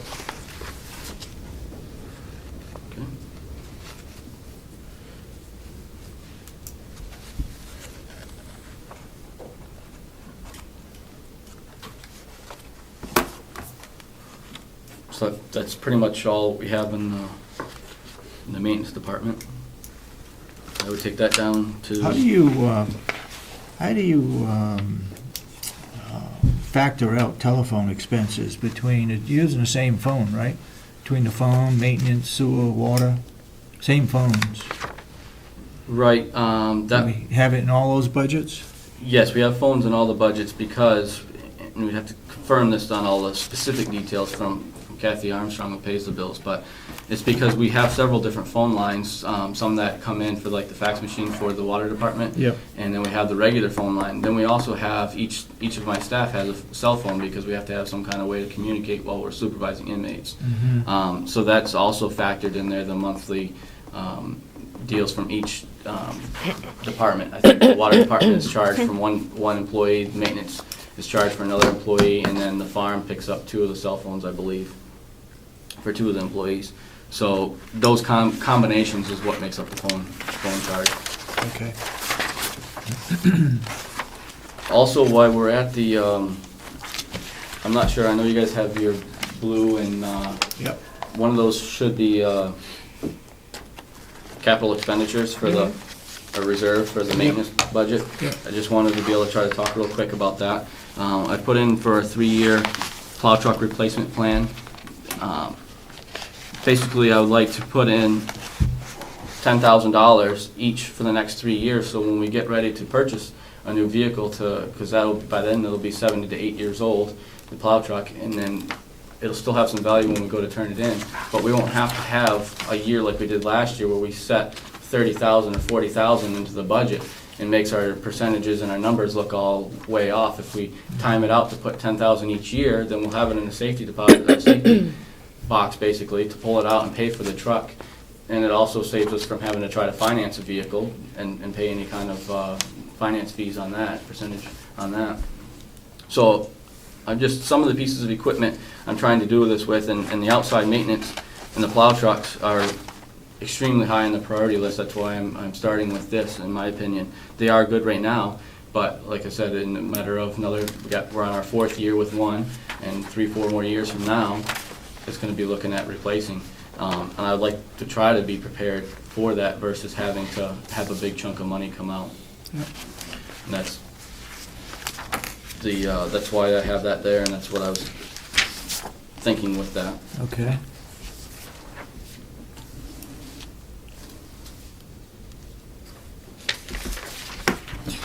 Now, if you want to stay with that capital expenditure on the second sheet, the wood processor replacement, Sure, before we, oh, yes, yeah, we could do that.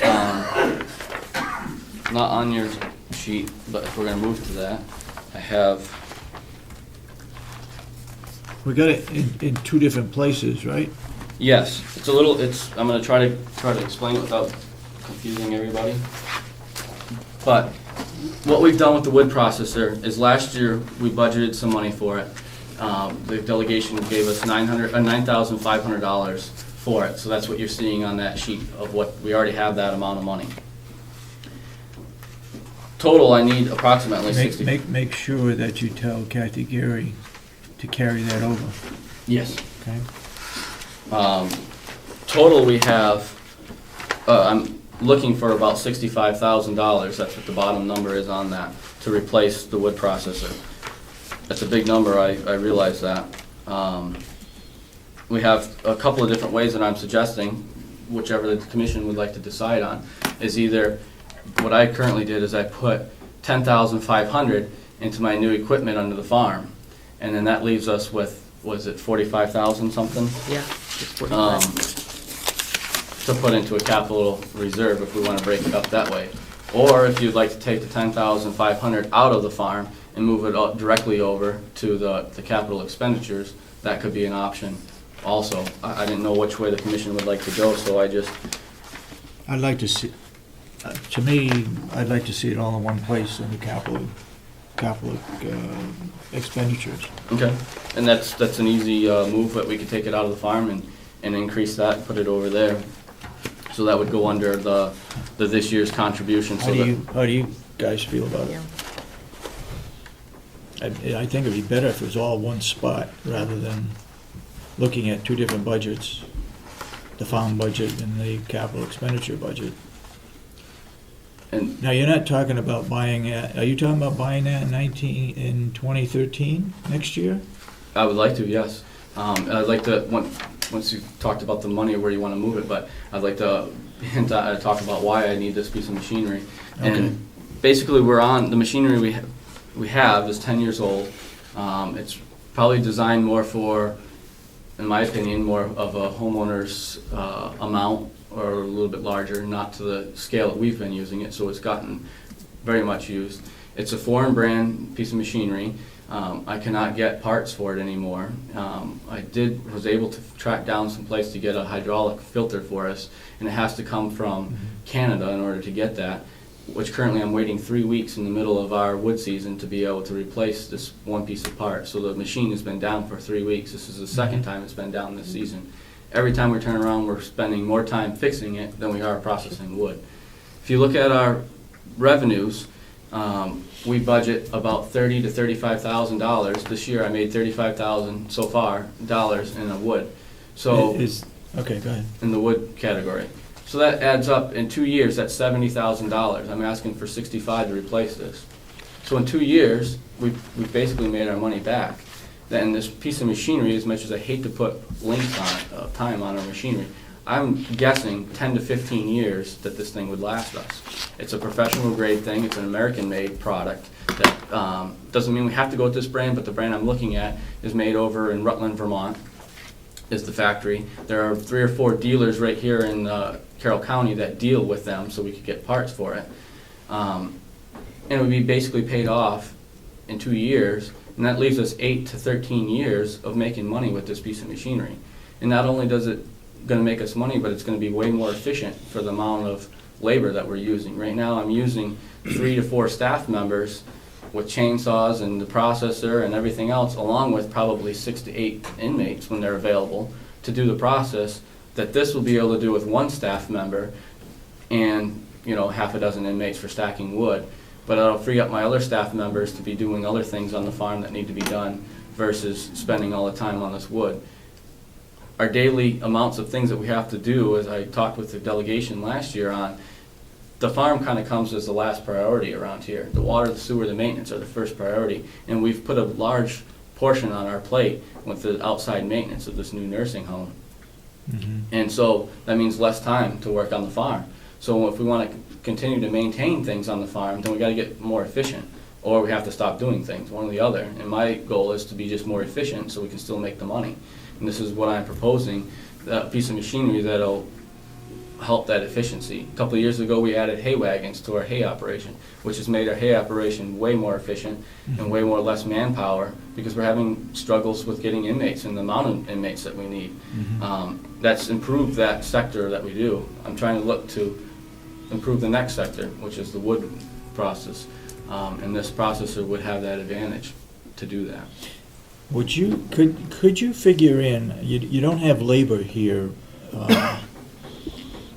in this wood processor operation. Could you figure in the labor for delegation? I mean, if it takes, you say 3 people to do the wood, and with this new one it's only going to take 1, can you figure out what the savings would be in labor cost? I can try to come up with. Because that Something for that. that might be a factor in getting it approved. If we can save on labor, then maybe we can get it. Maybe they'll approve it. But he's using inmates or not? Is he not Yeah, but he's using inmates? 3. Yes, ma'am, we are using inmates, but we're also using 3 staff members plus 6 to 8 inmates. No. So you Just got a to do total the of 8 to firewood. 10 guys out there doing this firewood, versus we could have just 1 staff member that we're paying, and the 6 to 8 inmates could be stacking the wood. We're spending so much time processing the wood, and we're getting less inmates now. Now I'm down to 4 or 5 guys instead of 6 or 8 like I used to be. So that means it's going to take longer to bag the wood. That's where we make a lot of money, is our bagged wood. So instead of processing the wood, if we can do that with 1 staff member, and I can have all the inmates with the other staff member over bagging the wood, because I have less inmates now, then I'm doing something that's making us more money, instead of all over here, then try to have to go over here and be shorted on this end, because this end is where bagging the wood is where we're making our money. But my reaction to that would be that hopefully that pole barn gets built and the inmates can work out there in the wintertime when there's not much else to do other than if we have a snowstorm. And I include So they that. could be bagging wood all winter long, and you got plenty of storage facility, so you could get way ahead, Well, you know, really. I agree, and that's part of the plan, but if you have 8 guys out bagging and you normally do it in 2 months, now you cut down to 4 guys, it's gonna extend you up to 4 months worth of doing. Half the guys, twice the length, generally. So yes, we have the pole barn to do it in, because now instead of starting at the end of February, 1st of March, I need to start back in January, in December, January, Yeah. like you're talking, Yeah. because I have half the people. Yeah. So it plays into both sides, Okay. and it's I'll definitely try to do up the labor thing that you're asking for, but it makes a huge difference on, this machine would make a huge difference. Not to Mhm. mention the fact that one way or the other, this machine's gonna die soon, and if we don't have that machine, we We're not might as gonna well make just any money. we're not gonna make any money, and we might as well just fold our business. Our customers that are relying on us are gonna be disappointed, because I have no other realm of doing this. This machine you're looking at also has a chainsaw, just like this one? It is a chainsaw. It's not just like this one. It's much bigger. Yeah. But it is a chainsaw, because if you step up into the circular saws, Yeah. from what I've looked at, we're talking, easily 100,000 or more Oh. for those. And I don't think at the level of wood we do needs to justify that much money. I think we need to be down into somewhere that's more justifiable. Yeah. And I can't justify asking that much money for that tool. For the quantity that we do. If we were doing, thousands and thousands of boards, then it could maybe justified, but I think we should have something that's more at our level. Okay, so take the 10,500 out of the farm, Okay? if you guys are agreeable. And it all goes in the capital. Yeah, it's in the capital as well. While we're talking about the capital, you'll see a little bit lower, I asked for $3,300 for a livestock. What I'm asking, let me pass out some paperwork to you. What I'm asking is kind of an experiment, if you will.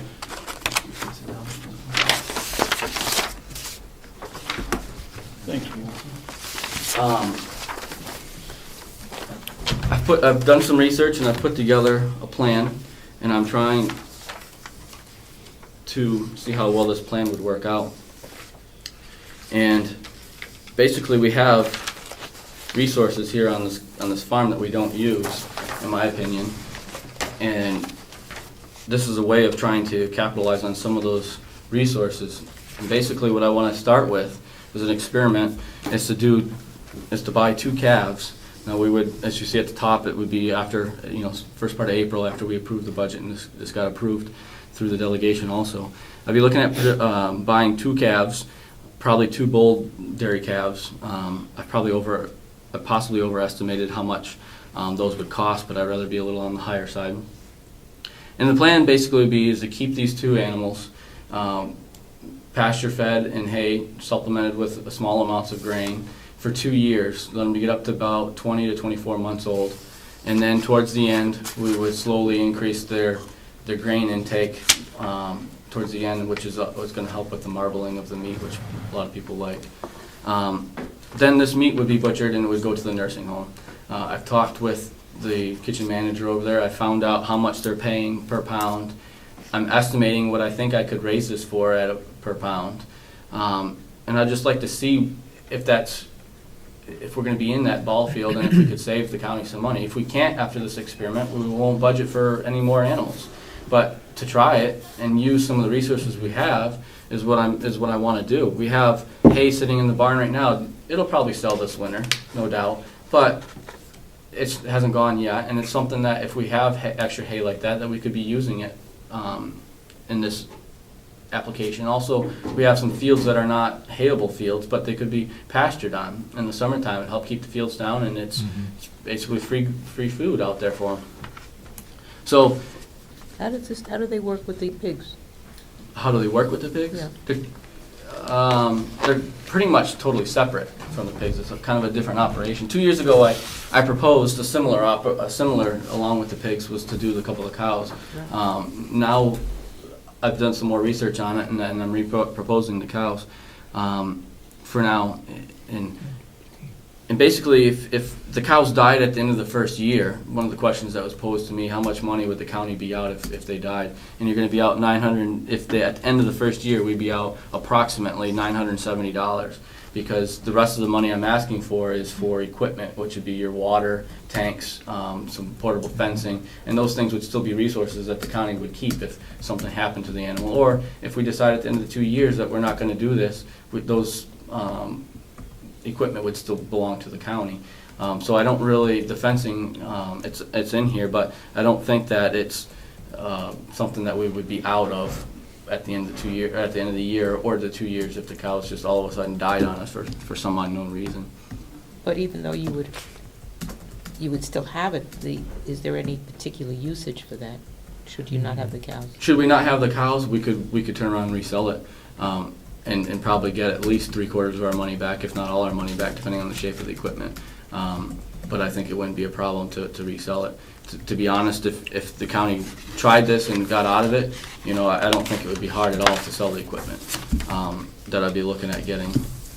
So I break down what we'd want to budget for the first year, what we want to budget for the second year on here in 2014, our one-time purchase of the water tanks, and fencing investment, and then the second page basically breaks down to how I got to how much I think it would cost per pound to raise it. Butchering fee, you have the grain, the calves. The thing I didn't add in here was hay, because I feel that the hay is a resource that the county already has. Yes, it has value, and we're going to have value out of the meat. But just trying to get down to what we have for resources and what we could raise it for. I don't know how confusing. I tried to lay this out. I know I didn't do a big PowerPoint this time since we weren't talking as much money here. But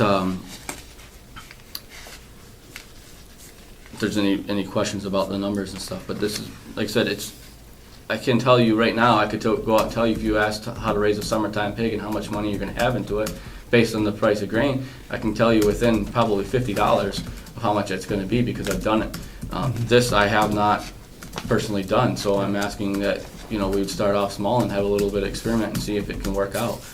Another benefit to some of this is that the cooperative extension could use some education, use it as an education thing with reference to the grazing. Some of the educators, I went to a grazing class this spring, and that was the thing, is they're looking at different places that they'll be able to do education on grazing. And there could be an opportunity there that's not a numerical value, but it is a value to our residents of the county. So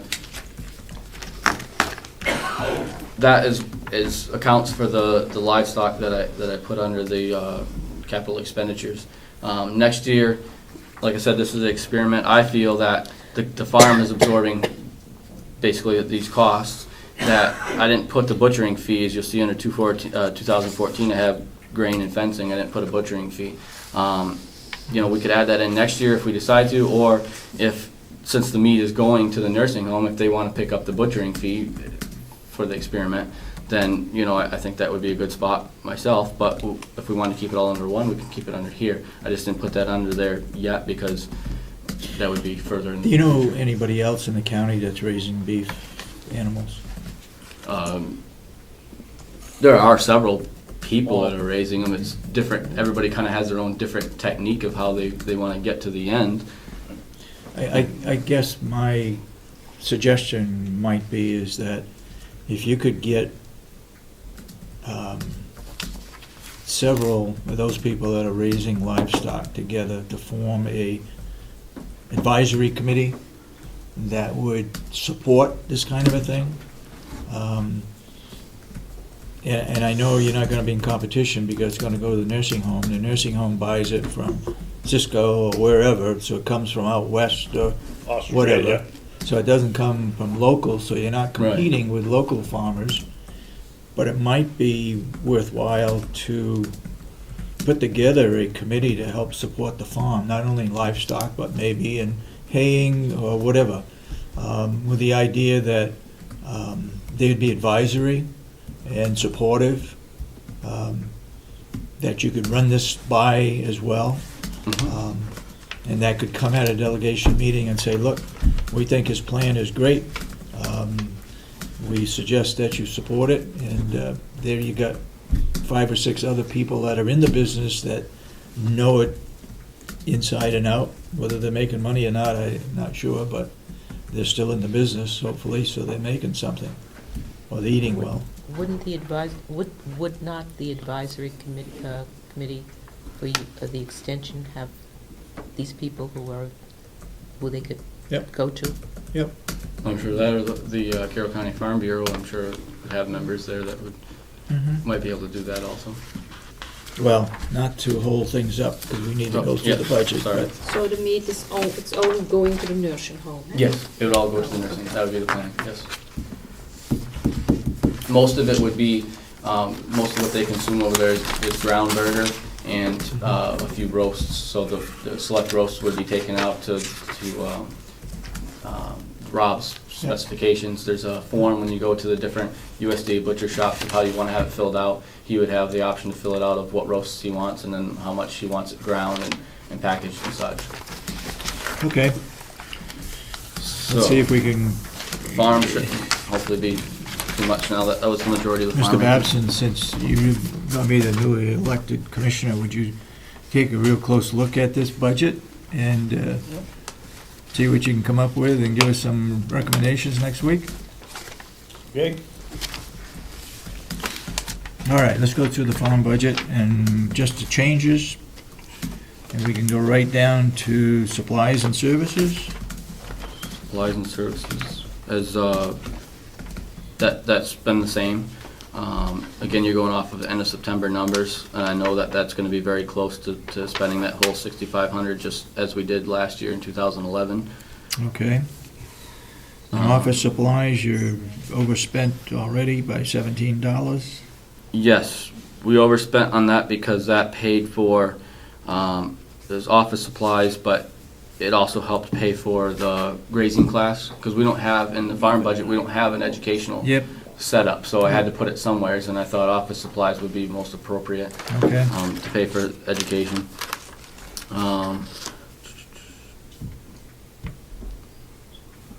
The next change, Dues, licenses, and subscriptions are up. Well, the same as what you had last year, but right, I've always budgeted $150 for it. Mhm. We don't have a lot of subscriptions. The other thing that I figured is those two combined might also be for the education, so it's $350 total between the two between two line items. okay. We spent basically, 250 of it. Okay, you don't have any uniform expenses. Gasoline expense up, same as it was last year. Same. Diesel the same. Yep. Telephone the same. I actually lowered that by $100. I see, yep, you did. The reason why, looking at 2011, we were about $900, so it seemed to be down from 2010, so I lowered it down $100. Okay, Vehicle lease purchase, again, we've already talked about that, I took it out of this budget. yep. Seeds, the same. Fertilizer, I went up $500. Fertilizer prices have continued to increase. It's been 2 years since I've asked for an increase in this, and I can only buy, when I buy it by a ton, I have to pay so much money. So you can see that I spent this year around $6,700, but if I would have bought another ton, it would have put me over the 7,000 mark. So I try to keep that, as close as possible. So I'm thinking if we go up to 75, that'll allow me to get that extra ton Okay, on that, because and depending on prices. Building maintenance and repair, that I've left the same, and that will be, there's a lot of things that are coming in this last quarter that will be charged to that, so that $2,500 will basically be used up also. okay. equipment repairs. This is one that, for right now, I put $5,800, which is an extra $800 than we normally do. I normally budget $5,000.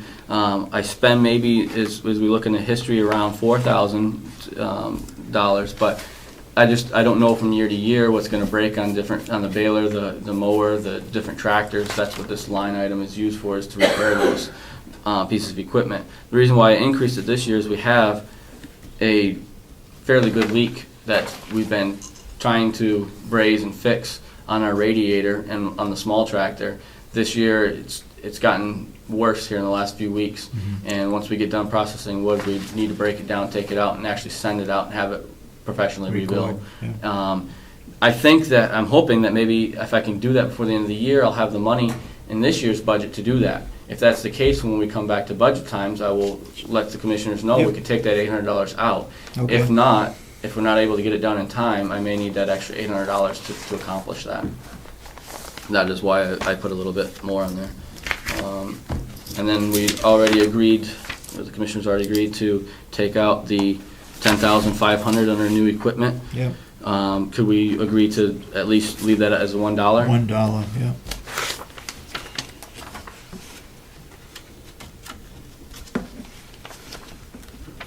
And the last increase, I left the IT thing the same. The last increase is in the purchase resale. Again, I did the same thing I did this year. The commissioners, you all decided to take it out last year, but the price of wood has gone up, plus our demand has gone up, so until we can get a wood cut done so we have our own wood, I've asked to buy an extra 2 loads of logs, and that's what that extra, basically $2,400 adds up to, is an extra 2 loads of firewood. Instead of being able to get basically 10, I'm asking to get 12. Now, when you figure your firewood budget, you gotta figure in some of this too. Right. The purchase of logs. Right, so if you figured, going back to the process that we talked, if you figured I made $35,000, we would take out $15,000 for that, and we can keep nickel and diming it to death with labor and everything else, but one way or the other, we're here to do the maintenance in the water and sewer, and we're gonna fill our time in, keeping the employees busy doing the wood in those different times of the year, so, yes, you could definitely take that $15,000 out, and you're down to $20,000, still 3 years, we've still paid the machine off instead of 2. Okay, all right. But that's the reason for the increase on that. So looking at that, if we take that $10,500 out, we're gonna be under last year's budget, am I correct? I'm just doing some quick math off the top of my head. Yes. You'd be down roughly, $900? $900, You're down to 17,650, all right, 176, 328, yep. Okay, That's under $1,000. you still after Wendy to make sure we try to get a cutting? I am, I don't know, I don't know, I'm kinda wondering how long we're gonna get wood from, is it at some point, if she's too busy fulfilling her educational things, what she has to do to be able to do it, do we look at finding another forester to do that part of it? I mean, how long do we wait to do this? We have 2 representatives on the Extension Council, they should be able to put some pressure on somewhere. Right, I know she's busy, I'm not taking any of that away from her, but it's just, and she's got her priorities, and we're probably not at the highest of the priorities, because that's not her job all the time, I'm sure, but. Mr. Babson? I think Commissioner Solomon might agree with me. We've been to these meetings for the last, I guess, 3 months, and at one time or another asked Wendy when she's gonna get down here and do the work, and now with a new program where she's servicing all over the state, maybe it's time to think about hiring a professional logger to come in and market. I don't see that, obviously it's not a top priority with a cooperative extension to get her down here, because she knows we need it. She just got promoted, right? And she just got promoted, she's here for this tree farm, she's here for that logging thing, and with a new system, that's how it's set up. We don't have to pay her, but she's not here. So that's why I'm saying, should we consider at some point in the future hiring, there's professional foresters that do the same job that could set it all up for us and mark trees and tally things up. Should we consider doing that, or are we gonna just keep sitting on the wood and waiting another 3 or 4? I mean, we've been waiting, we got that other cut done in 2010. Now we're going into 2013 here, and we're still a long ways away. So it's a question that I would raise to the commissioners of some thought to put in for in the future of which way we should go with that. Okay. All right, very good. Thank you. Thank you. Yes, Selling the beef to the nursing home, yeah. can you actually do that? I mean, where you're serving the beef to other people? Yes. Would like the Department of Agriculture? It goes through a federally inspected slaughterhouse, and it can then be used there, or it can be resold, as long as it's a federally inspected slaughterhouse. Okay. Yeah. All right, thank you. Okay, You go to restaurants too, Steve, if it's federally inspected. You can go anywhere if it's federally inspected. Well, I just thought maybe because, the nursing, when you're serving the beef No, to you shouldn't be doing other this, Dan. people, that maybe the Department of open Agriculture these things. Okay. might say you can't do As that. long as it's got the FDA stamp Sorry, on it, David, you're all this set. conversation- What's that? This conversation should not be. Oh, okay. Good morning. Right. It's almost afternoon, sorry about that. Okay. You want to start with income first? Or where do you want to go? You're the boss, so, yeah, that's fine. I assume the sheriff's not coming in to present his budget. Right. Okay, He had another commitment I couldn't get out of. okay. Go ahead. So, we did the writ fees. Mhm. That was 88,000. We moved it up to 95. The last few years, we've been close to 100,000, where realistically, we could put in 100,000, but I don't want to overestimate because you don't know what year. Yeah. The forestry, as far as we know, that's going to stay the same. We get that fee, that amount from them. Mhm. The court bailiffs is going to be up. I had Dino Scala go through the court schedule, project for the upcoming year, what we need for manpower and court days and all that, worked it out, and that was a number we came up with for the revenue. Obviously, that doesn't include the stipend that we give them through the county as well, but that's, special details, I think, stayed the same. Grant funds also stayed the same. The Albany contract is 20,000. I understand that's not a warrant article anymore. The That's, grant funds went down 10, right? yes. Okay. Albany contract's going to stay at 20? Yep. The other income obviously stayed the same. Dispatch income, 2,500, that's from the Milton Fire Department. Nothing's gonna change there.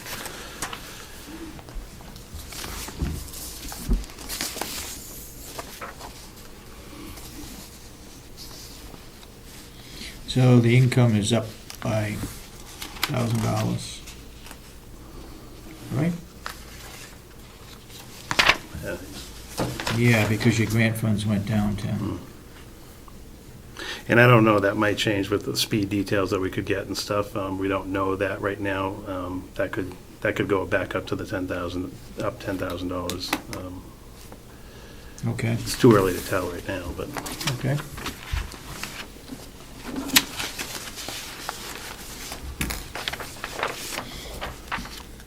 you want to go on the sheriff's office? Yep. The salaries, what we did was 3% across the board because of the union contract. Could be up to 3%. Last year, it came in at 2.8%. Is this strictly, It's not, it's across the board, and it's union and non-union. I was told, we were told yesterday it was 40 cents is what we're looking at for the non-union positions.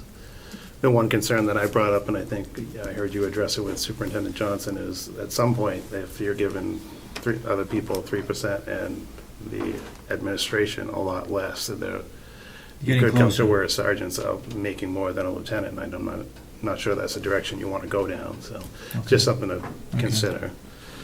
Yep. Approve that to us. Okay? Yeah, I'm looking at If they it. get 40 cents, Mm. whatever 3% is. Mhm. um, I looked at it real quick, because, Okay. again, I was told, but I'm not sure that's going to be the case this year, but and it's good, very well could be a problem later. Okay. So that includes all the salaries. Grant salaries, I think we stayed the same on. Mhm. Well, you got 40,000 here, Right. but you got 30,000 in revenue. So we'll probably, yeah, that was a mistake. That would probably go down to 30,000 there. Okay. Special details is down. We don't know what's going to happen, we took in, Took in better than 19 as of September. Yeah, yep, just going with the number that we projected, but we can move it up a little if it's more comfortable for you. Can you move it up to 15? Yeah, I think we can probably make that.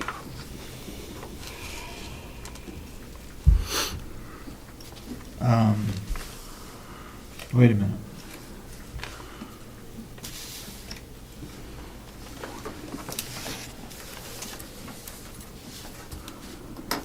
Special details, you're going to bring in 13,500. Well, we'd have to make the adjustment on that.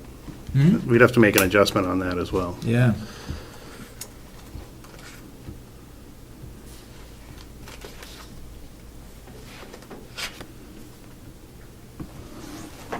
I guess I'd put it at 13,000. Okay.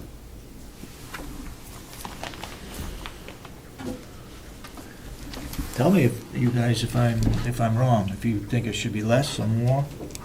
If anything, it's Just gonna, speak up. it's probably gonna be more, but, I mean, if it comes in on one side, it's a revenue Yeah. and it's an exchange thing. Actually, the county makes money off of it, so. Okay. Personal days, that's figured in the contract. Yep. Overtime, Kept that at the same, I think. Based on salaries and projected overtime hours. Overtime is based so on. the hours were kept the same, but the Yes. salaries? Yeah. Okay. What do you got in for secretary increases? Secretary Is that is, 3%? yep, They're union? No, they're not. yes. One is union, One one is union, one is not One union. is not, okay. Okay.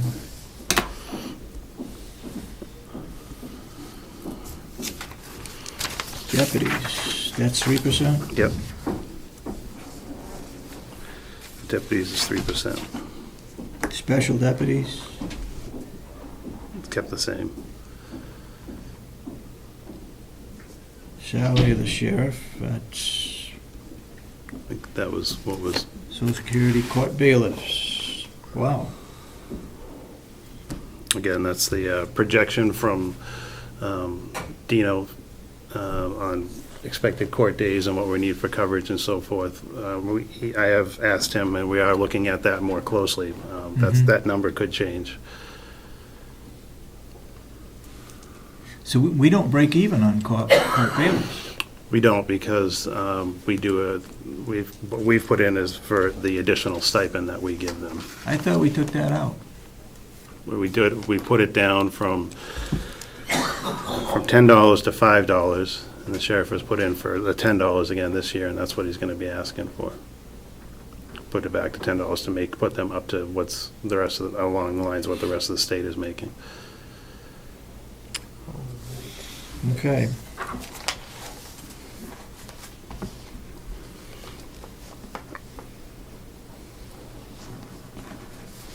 Okay. Medical insurance, retirement expense, workers' comp, unemployment, dental, education, and conferences.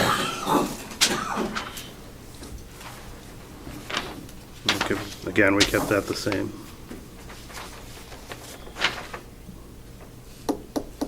Now, what kind of education and conferences do you go to? We have mandatory training. Each deputy is required an extra 8 hours of mandatory training. And we also have firearms we have to do, which is mandatory. So use of force, which is mandatory. So that all encompasses that. Okay. And also if there's any other training that, we go to that then there's a need, well, that comes from there. You don't have a training budget? I believe that's where we take it out of.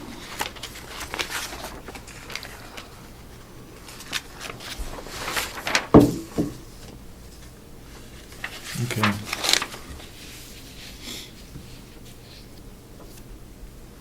Medicare expenses, other fee, U.S. filers' salaries. We didn't spend anything in 2012 for U.S. forestry salary? Yes, we did.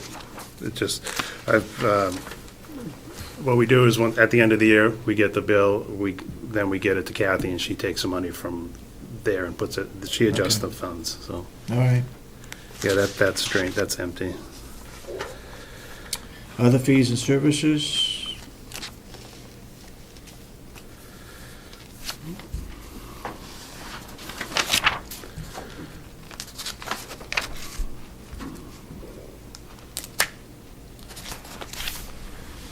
Which is,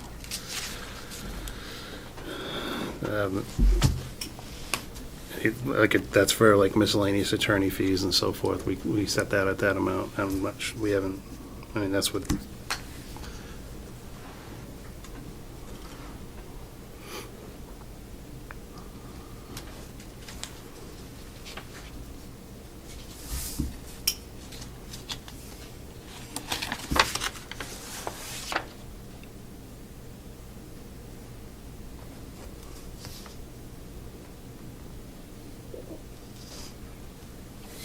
Okay.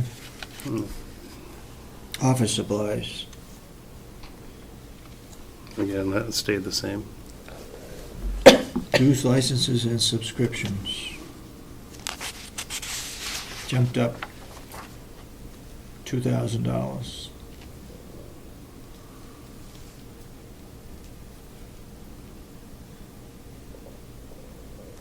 Well, I think that's a mistake, because that should be staying the same. Stay the same? Yes.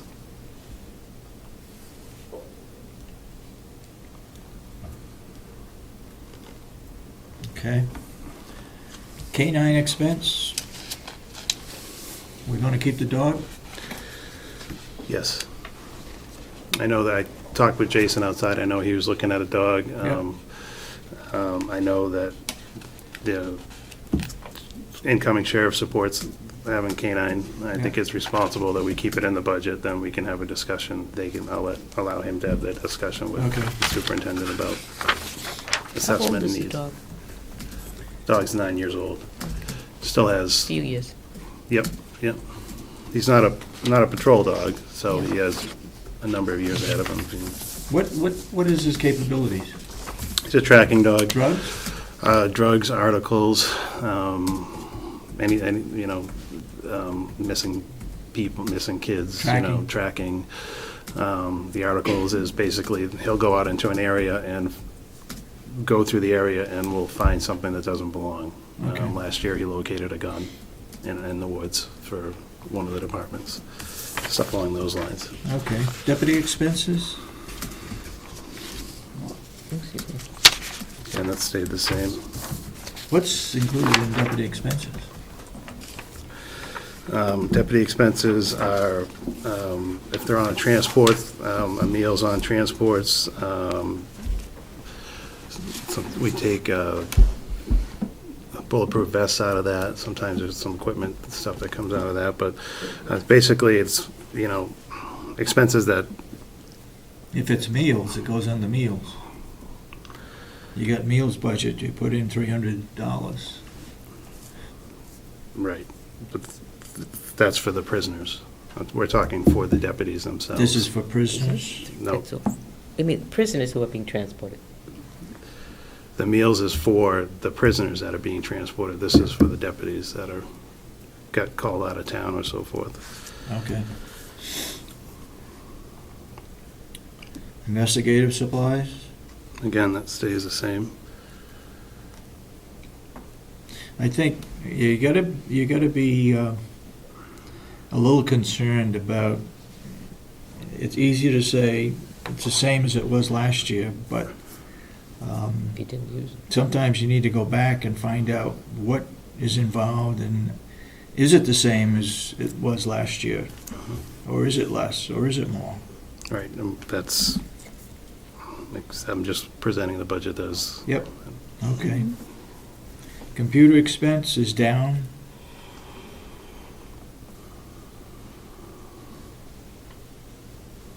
yes, Advertising, is this for open deputies positions, that type of thing. is for what? Like if we have a hiring process.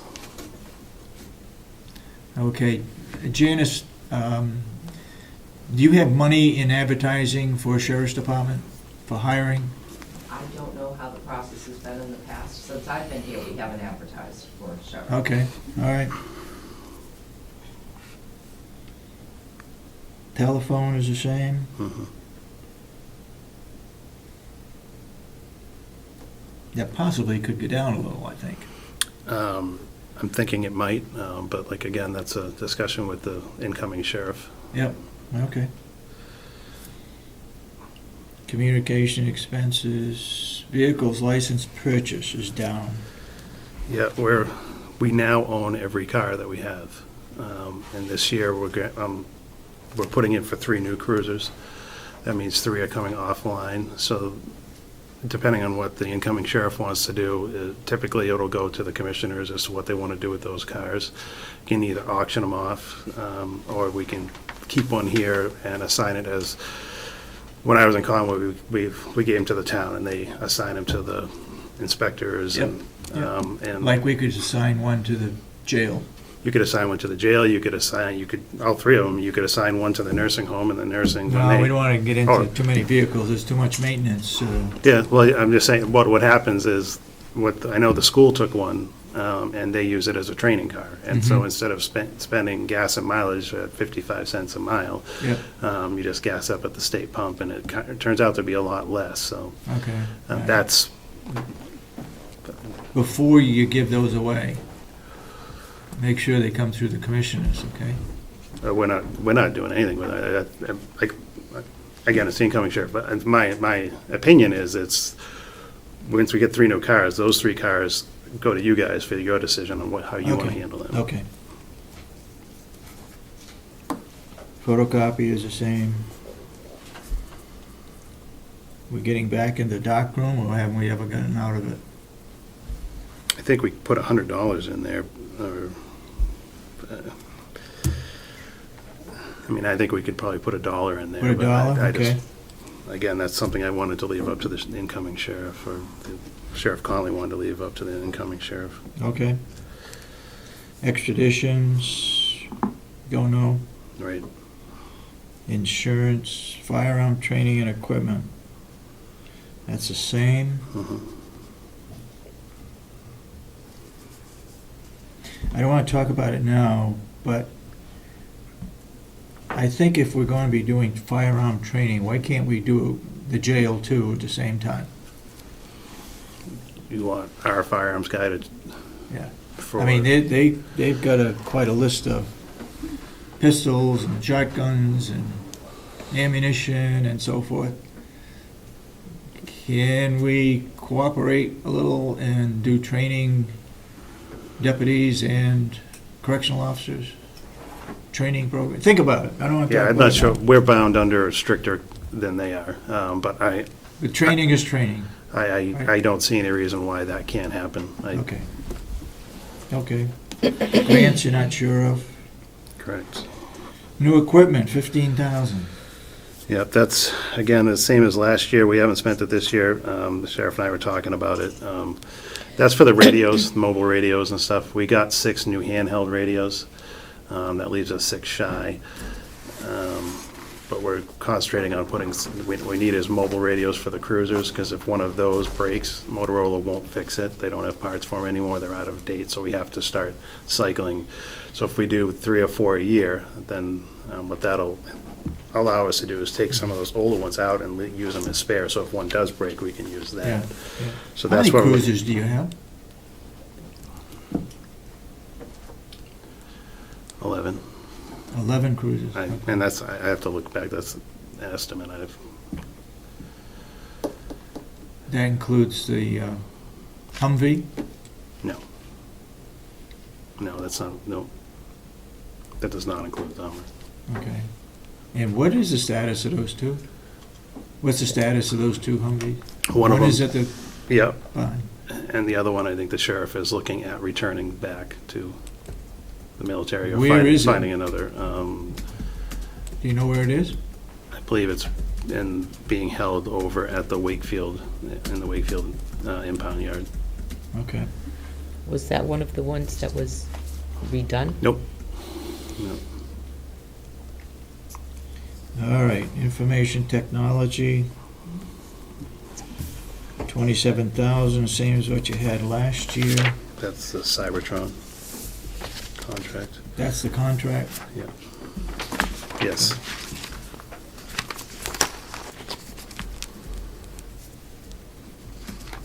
No additional computers? That was under the computer's expenses. 5,000. And if we, yeah, I mean, that's for server parts, additional computers. And again, with the incoming sheriff, I don't know if he wants, part of the new equipment line might go for that as well. Okay. Okay.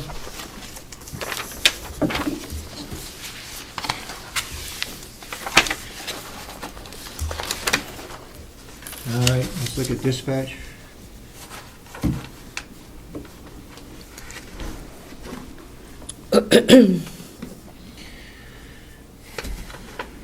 And this is according to contract? Yes. Yep.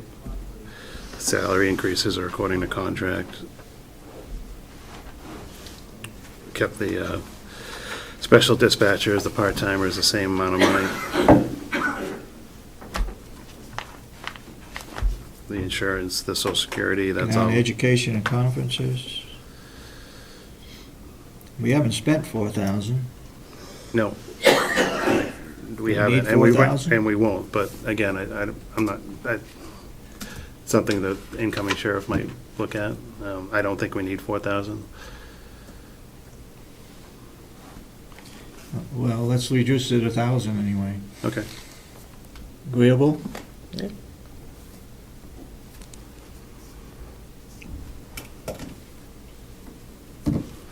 Other fees and services, you increased that to 500, increased it $400.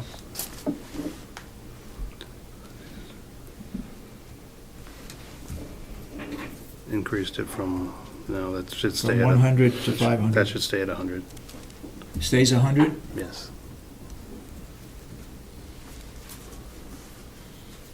Office supplies, same as you had. Mhm. That could go down 500 too. Yes.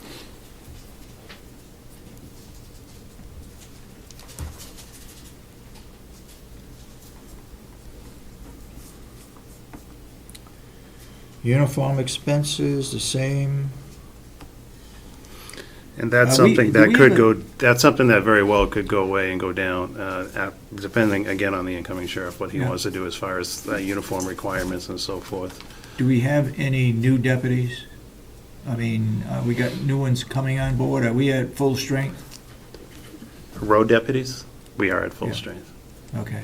We I'm have- sorry, we're talking about dispatch. Yeah, I'm you sorry. confused me, but Are we at, we're at full strength for deputies. We have two that are in the hiring process for state police, so I don't know if they'll get hired and go, or Yeah. if they'll stay with us. okay. So dispatch, we're at full strength. Yes. Okay.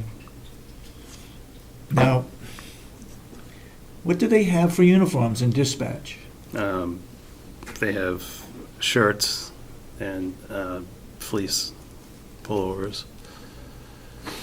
$4,500? How many dispatchers do you have? Well, the uniform expenses is based on the contract. The contract has language in there that they're allowed a certain amount of dollars per.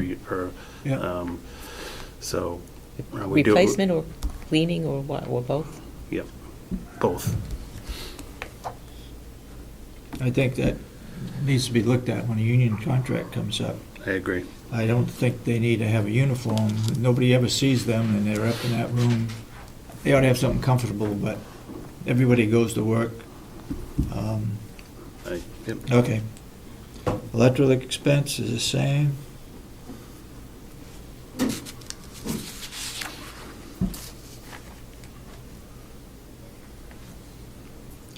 Computer expense is the same. Terminal expense, the same. Telephone, Again, that could go down, so, you depending think that on, could go down? it might. 18,000? I wouldn't want to put it down yet, but again, that's something that, All right. Radio communication expenses, that's up 10,000. up 10,000. From 25 to 35. A little bit less than 10,000. It should be at 30.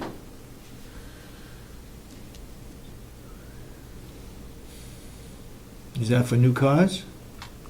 For radio and communications, no, it's for the tower rentals, the site maintenance on the towers. It also includes the e-repeater from the Wakefield line. You got new repeater? Or did you get that this year? That's this You get year, it but we this have a year. rental of $400 a month on that. Could you buy it?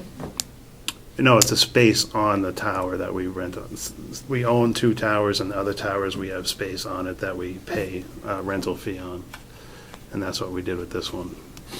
It's on an existing tower.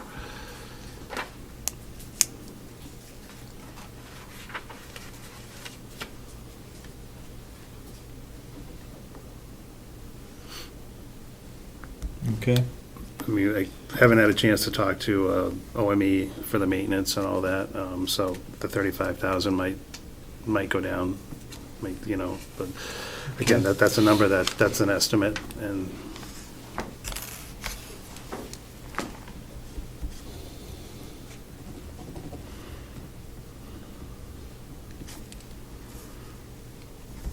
What kind of travel does do dispatch do? what kind of Travel. travel? Training? Did they go for training? Yes. Where did they go?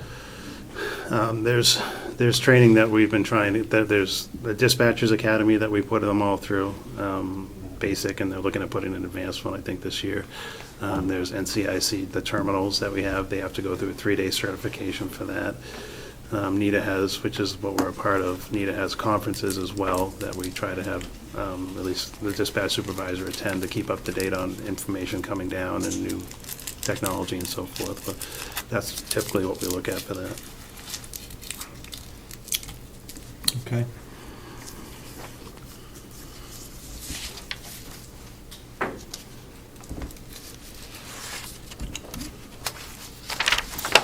Photocopy is the same.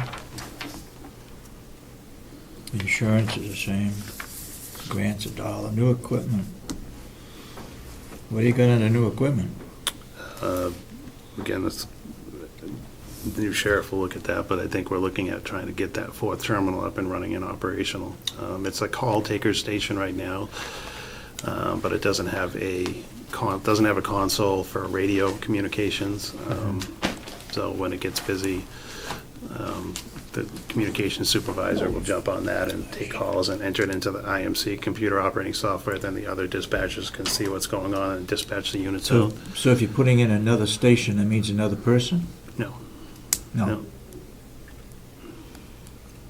No, it's basically, we're looking at doing that and upgrading one of the computers in there as well, and making sure we have enough spare computers, so right now, if a console goes down, we have the ability to pull one of those computers out, go grab one that's in the radio room and put it in.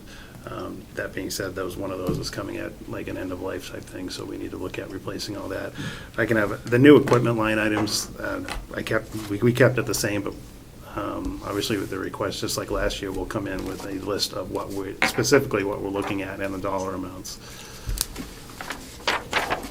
So So we will come in with, not as like, here won't be 6,000, it could be, you know, a specific amount.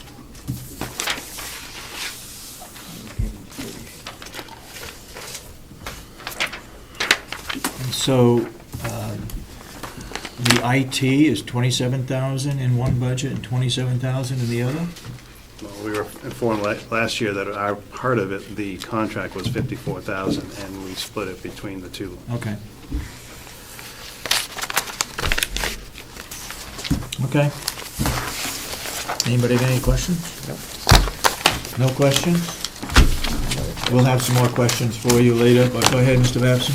I remember the delegation last year or the year before, didn't we fund $38,000 to completely set up one new station in the dispatch? I thought we had. Or did we go from 2 to 3? We put up some kind of money to make one that, they moved into the room and they didn't have the money for the equipment and they wanted to, and we funded it, I believe. You funded part of the furniture. The furniture came to 38,000, and our OVMA gave us 25, and then we made the delegation made up. We took it from the budget and asked commissioners We- permission to we move the money. changed the line item. Changed the line item and moved it in, and I think it was 14,000, I believe. So is the dispatch back asking for more money for that same setup, Mike, or is it for a different one? I thought you just said they wanted new We're looking equipment. at, one of the things that we're looking at, again, it's up to the new incoming sheriff, is there's a call taker station that we're looking to try and just get a radio into, so we Oh, can okay. communicate. That's all, but as far as equipment, setup and everything, it's done. Okay, thank you. Okay. Thank you.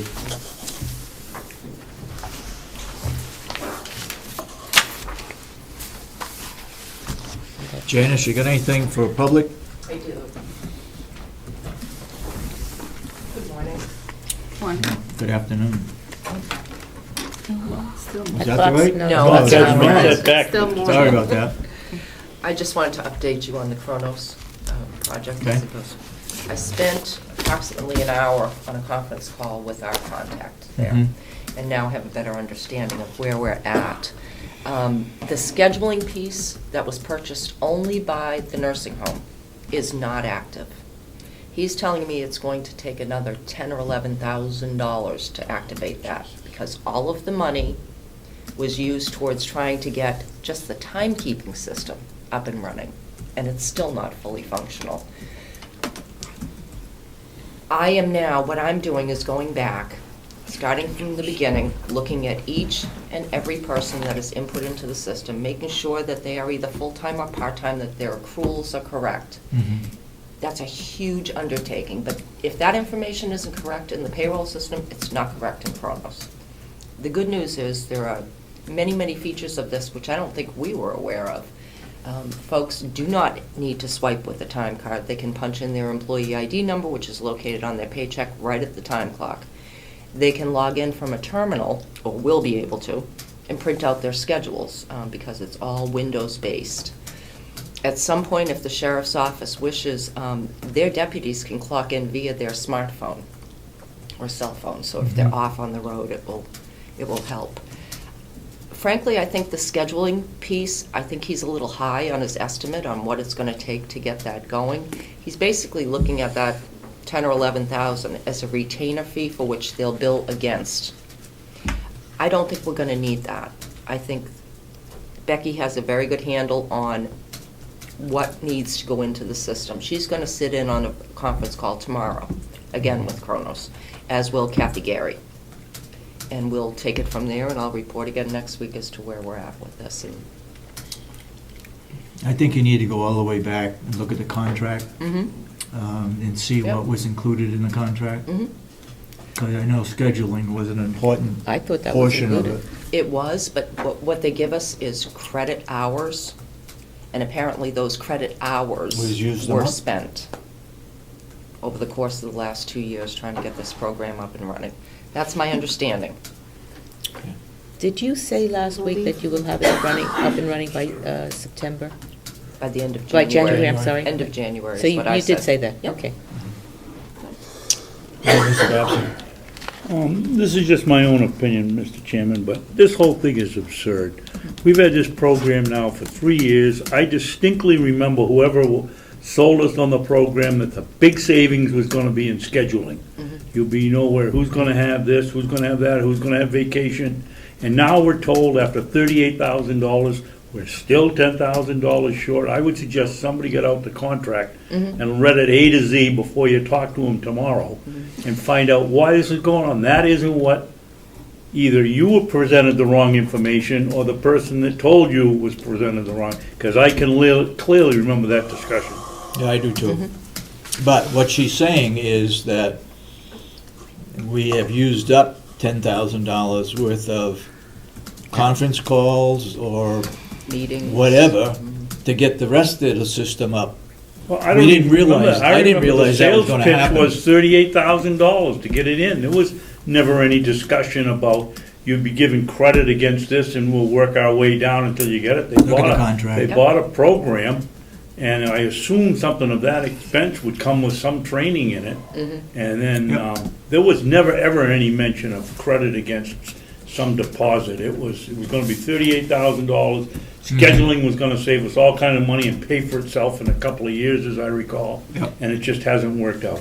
Yep. Do you have a copy of that contract? I don't, Kathy has it downstairs. And I I will have one, definitely too. get that.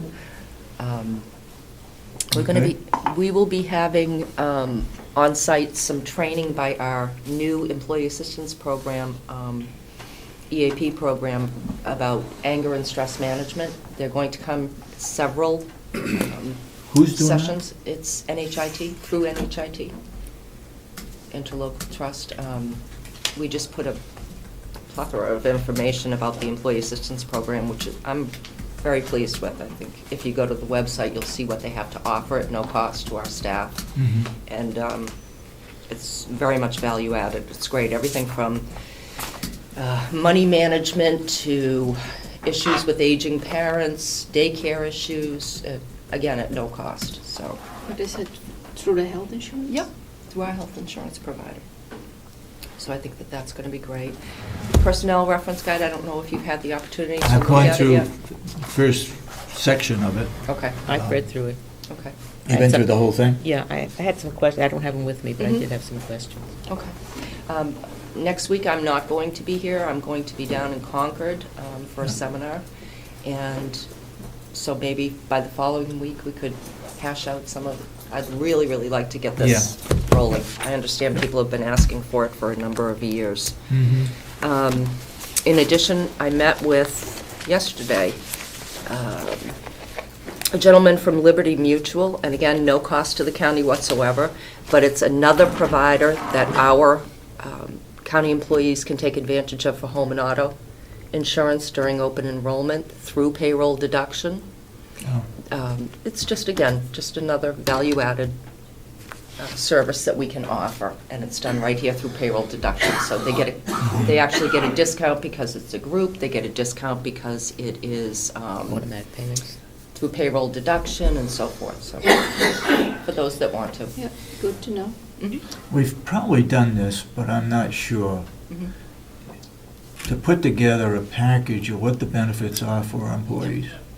Have we done, we've done that? It's part of this reference guide. Part of that. It is part of that, but I would also, what we're trying to do now, Deb just linked the Employee Assistance Program on the website Mhm. under HR, but there's a button for employee only, and I want all of this, all of the links, so that an employee can just go to that website, look in and try to, whether it's finding a provider or finding out what's covered for services or.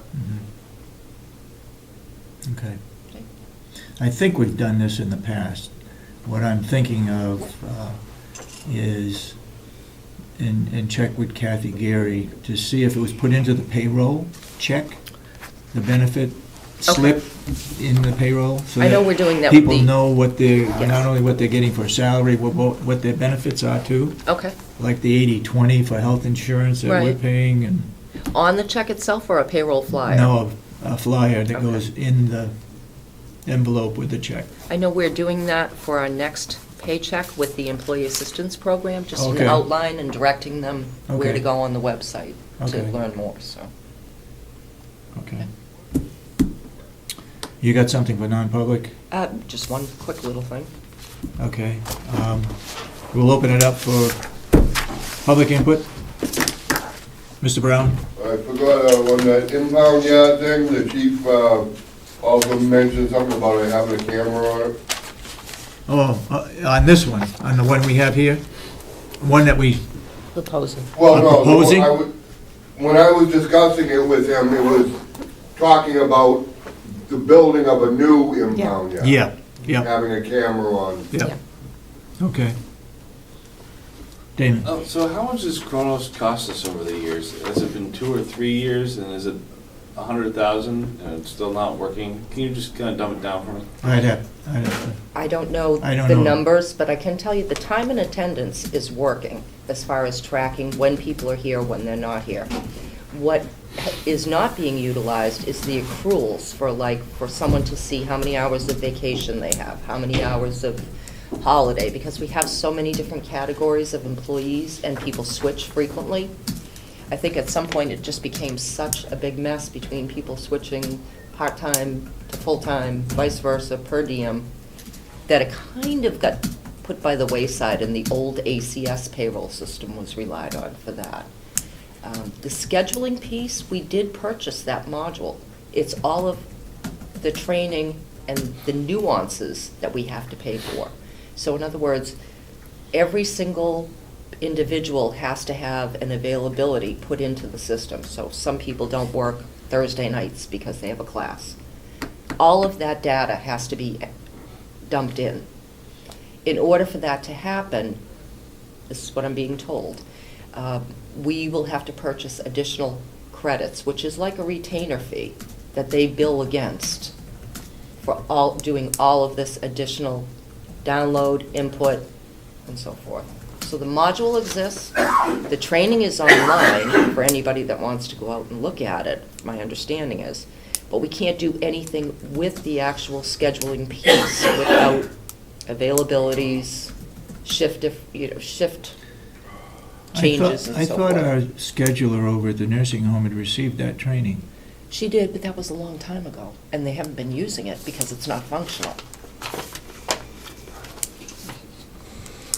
That's my understanding. I could be incorrect about that, but my understanding is she was actually trained, Yeah. went online and trained, but without it being built to our specifications with all our little nuances at the nursing home, she can't utilize it because it's gonna spit out a schedule that's not accurate. It's gonna put people in for shifts they don't work, days off that they've requested because that data isn't in there. Okay. Mr. Babson?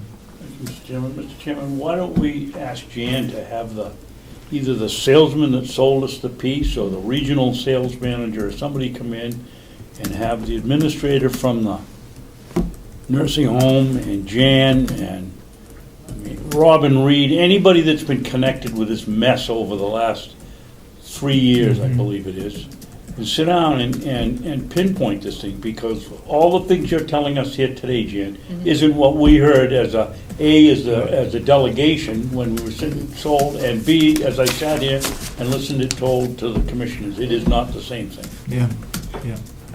See if you can do that. Do you have the contract? Did you read it? It's downstairs. Oh, okay. We need to really check first that what a maybe. Did anyone read the contract?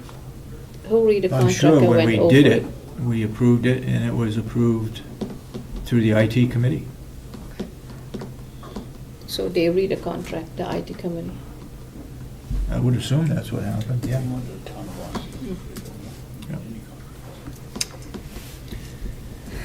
Okay. I have something. There is a box in a nursing home where we're getting every time letters, and somebody from the office is picking it up. I just want to ask maybe Janice Sullivan can pick up the letters there, because it is all like Lori issues. picks it up. It's all like personal issues and nursing home issues and other stuff. And she's from HR, maybe she can pick up the letters. Well, that brings up a bigger issue too in terms of privacy of information and the way that it's transported around the county. Lori picks it up, Right. and it is not opened if it's in a sealed envelope. If it's just a paper that's folded up, that's anybody's. True. And hardly any of them are signed this one we got here, this letter, it was signed. Mhm. Some people, And I yeah, don't put know in if you One got- of them was. Some one- people don't the other put thing any. you showed me was unsigned. It was anonymous. Right. No, but there's oftentimes medical information that comes across, even an illness slip that identifies, what the individual's suffering from. Yeah. Those are private, and they really should be stored in an envelope before they make I their don't- way over here. I don't, this is sort of a We- complaint This is a complaint. box Maybe we should tell them. where they Okay. have complaints, Oh. not dealing Not with an medical interoffice No, mail or no, or no. paychecks. They or any of that just- kind of stuff, right? They just make comments or suggestions or issues, Okay. but that are But then- personal issues, so I think you handle personal issues, maybe you can pick them up. Today I get on. Yeah. This was in an envelope, but you get a lot, sometimes they don't sign it, but Mhm. they just write down their comments. Okay. I have a lot not signed. Some signed, some put their name, some don't. Most of them are unsigned, which is too bad because you can't go back to them to ask any questions. Right. Anyway. Anybody else for public input? Mr. Brown? Who does the county use for the electricity? Public service. Public service and also, what's the other one? The count, the We special just- contract. We yeah. just, No. Contract with some, just electricity supplier. We have two. Public service of New Hampshire Oh, and The other one at- Up at the up on the mountain, Oh, we yeah. have another company. New Hampshire. New Hampshire Electric. Electric.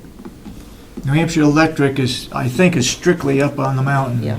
for our wells. There are brokers that you can get cheaper electricity. We have done that. Rather than going through public service. We have that, but We- it does still go through public service.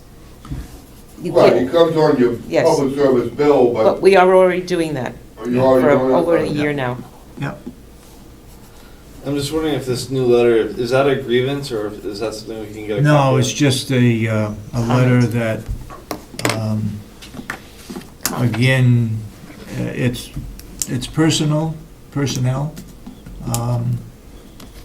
and we need to look into it. I mean, it's not a big deal, it's not a grievance, but it's just letting us know that maybe one of our employees wasn't quite as polite as she should be. that are just comments and suggestions, where they put, I think, daily in a box and it get picked up by someone down. Well, it's not as if it's there every day. There's not something there every day. No. Go ahead, Mr. Babson. Why are these going in a box and not going to the individual supervisor? Fear factor, maybe? I think Well, sometimes, yeah. I started it. It was put over to the nursing home because that's where a lot of the complaints were coming from. And people can just drop in a piece of paper or whatever. I like to have it signed, but they don't sign them. But it just sort of keeps us informed as to maybe what's going on over there. Nothing official, Early warning but it system. just, sort of an early warning type thing. There may be some conflicts, suggestions for improvement, those kinds of things. So it's not a, Yeah, but some people sign, they want to have an answer, so, Yeah. like this letter, we need to answer that. yep. I add. All right. So, I don't know, does that answer your question? Yes. Okay.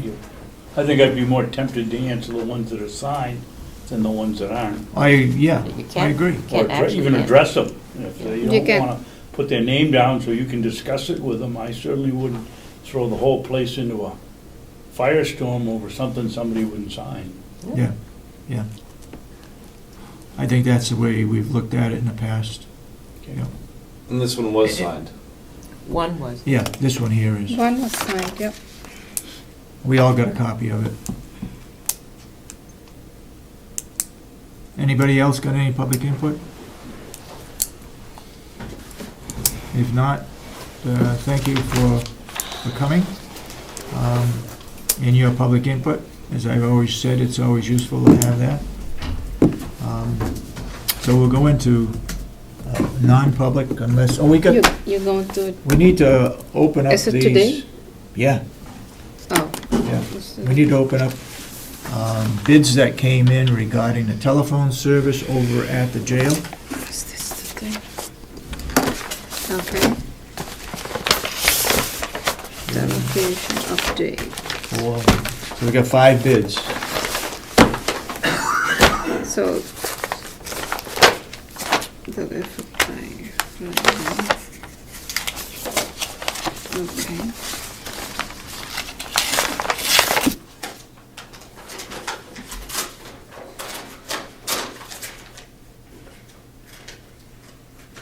These bids are for budgeting for next year, to give us an idea as to what it's gonna cost.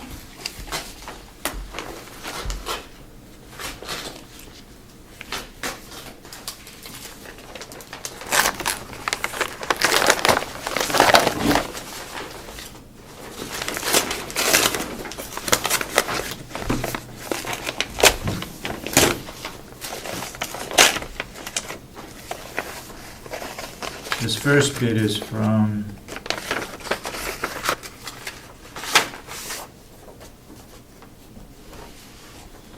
DHARM Dharma. A Yeah, it's Dharma. Telecom out of Port of Maine. And it's for $20,500.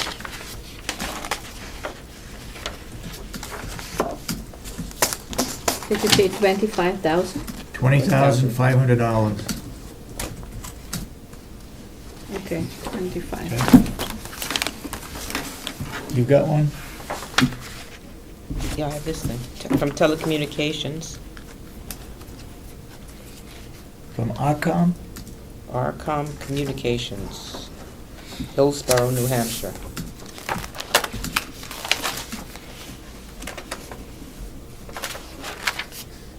Let's see, quote.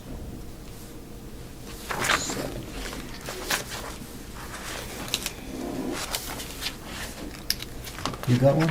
Yes, What's yours? but she said she was going to. Well, she's gotta find the dollar figure. Okay. This is from Ward Telephone, and the estimate is $4,934.65. 4,000? Yes. That's why I was asking, is that 20,000? Yeah. That's like Okay, 4,000, again, 4,934? $934.65. And where are they from? Ward Telephone, New Hampshire. Newport, New Hampshire. If I'm reading this right,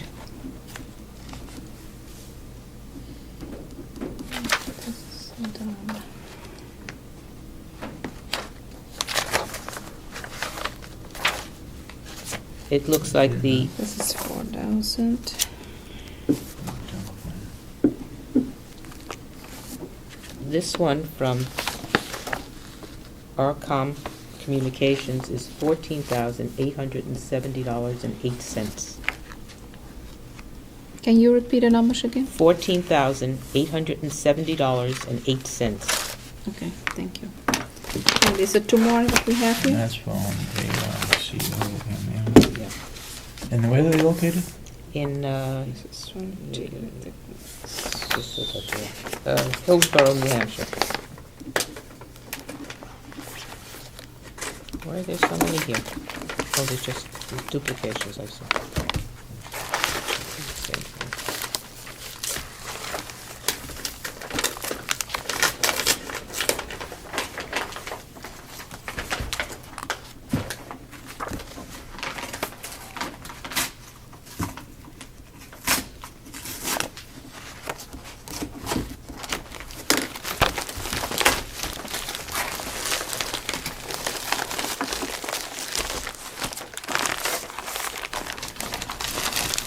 I guess each one of us is supposed to have one of these. There should be 2 copies in all this.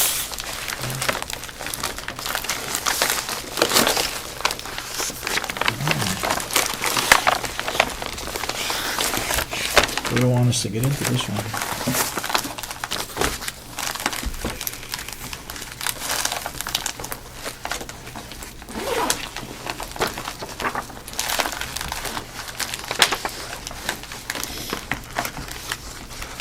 Anybody got a knife? Cuticle scissors.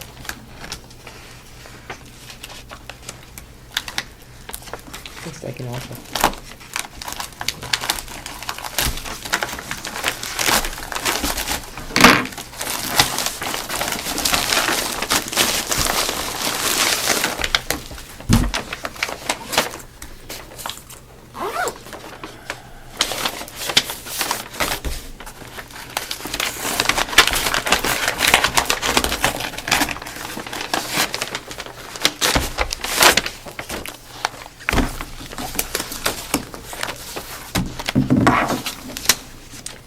Asha, yeah.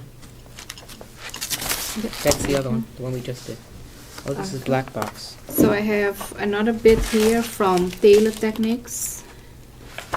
I believe they are from, where are they from? Gilmanton Iron Works.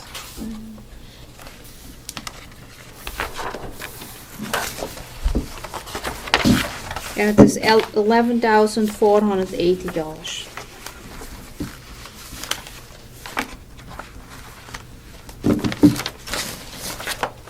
And have a copy of that. 11,000, yeah.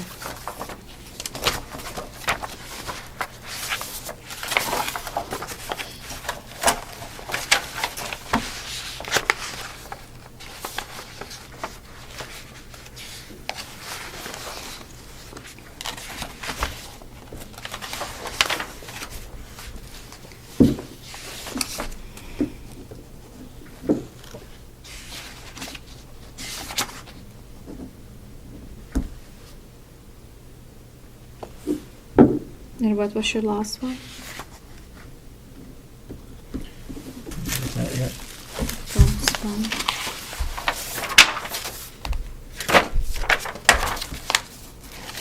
This is one from Black Box.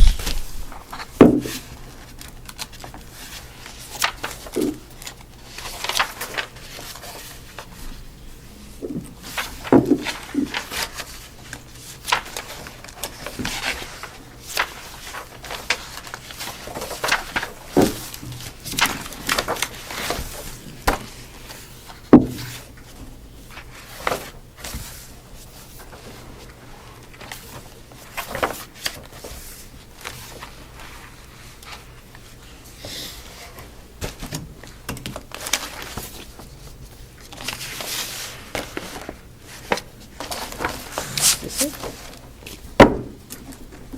And 6, try looking at 6. What's that? Look at 6. Information.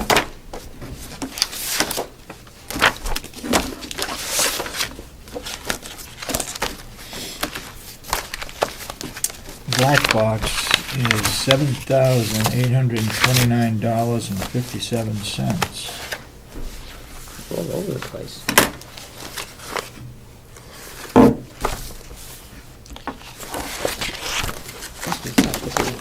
Looked at. But also included in that is all kinds of additional labor costs to install, $855.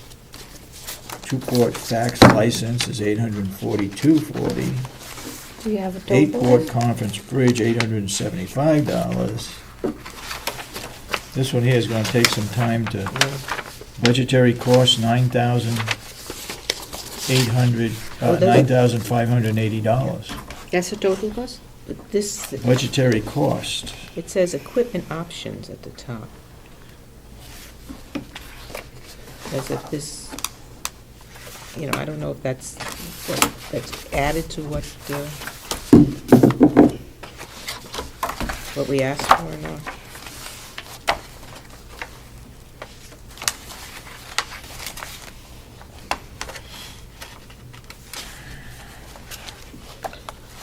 You know, if they only put in there what we requested, instead of adding all these other things that they provide, it might be easier.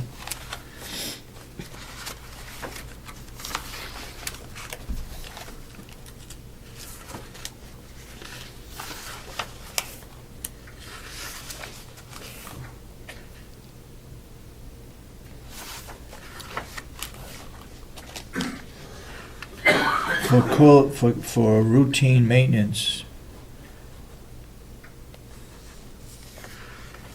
24 hours per day, 365 days per year, the cost of this type of coverage for the system as quoted would be $1,940 per year.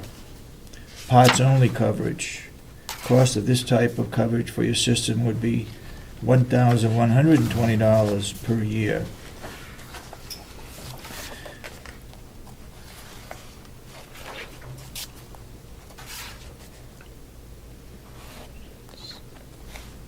In addition to the protection provided by the coverage for equipment by the maintenance agreement, customers that have a maintenance agreement get reduced pricing on any additional equipment purchases and a reduced hourly labor rate while the maintenance agreement is in effect for any requested system moves, additions, or changes not related to the system malfunctions.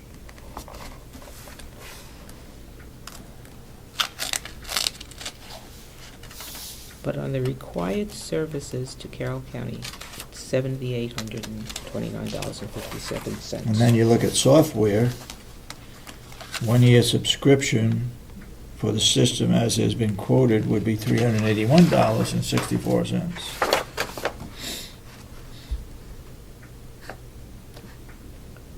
And the upgrades are, what's the upgrade?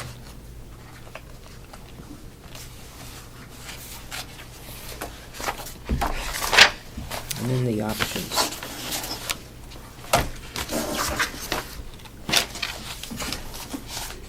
I don't think we're going to be able to award a bid today. No. The Dahmer out of Maine is $20,500. Arcom from Hillsborough, New Hampshire is $14,870. Teletechniques out of Gilmanton, New Hampshire is $11,480. And the Black Box, $7,829.57, but there's all other kinds of questions on that one. And Ward Telephone out of Newport, New Hampshire is $4,934.65.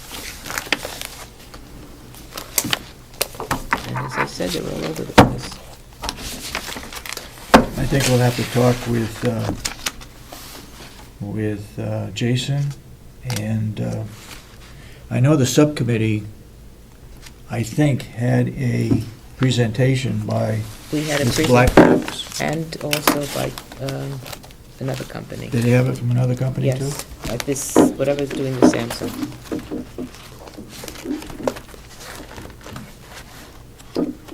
And this one, all pricing firm until March 27, 2013.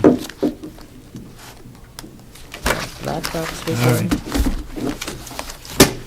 and one other company. There were two. I've got one. 1, 2, 3, 4 I have. 1, 2, 3. What? I thought we had 5. Yeah, I know. So this is from Black Box. This is from Watt Telephone, Arcom, and Teletechnics. So what are we missing? Dharma Teletechnics, probably. This is maybe here. And Dharma, yeah, it's 5 now. You got 5? Yeah. How many did you get? I only have 4. And here is Oh, here is yeah, she's- Wattpole. She's got one. That's it. Wattpole. Okay.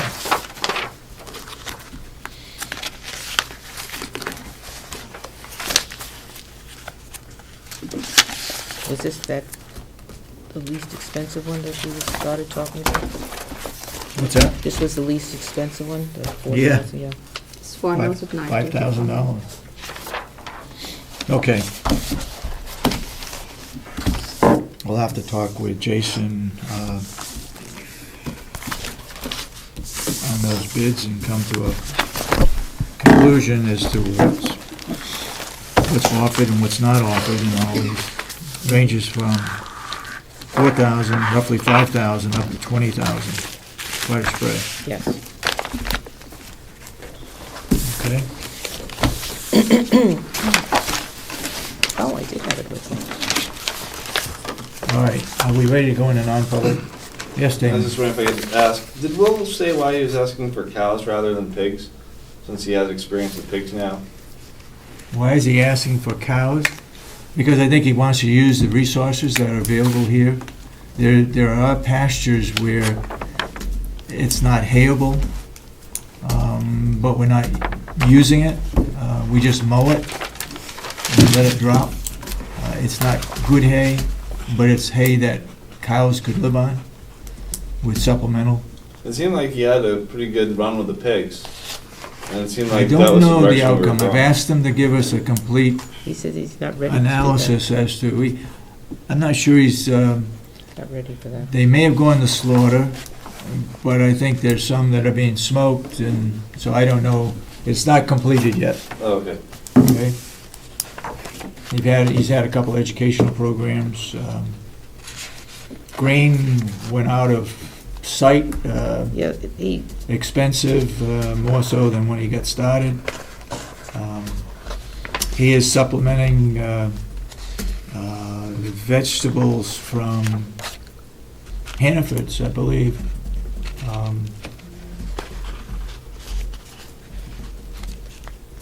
Fresh vegetables that they can't sell to the public. Peppers, squash, those kinds of things. They are not being sold, the meat's not being sold. I don't know how many he put in his freezer, but that was the deal. He paid for them. He paid for the grain and so forth. But it'd be interesting to see what the final outcome is. Maybe expensive meat, may not be. Okay.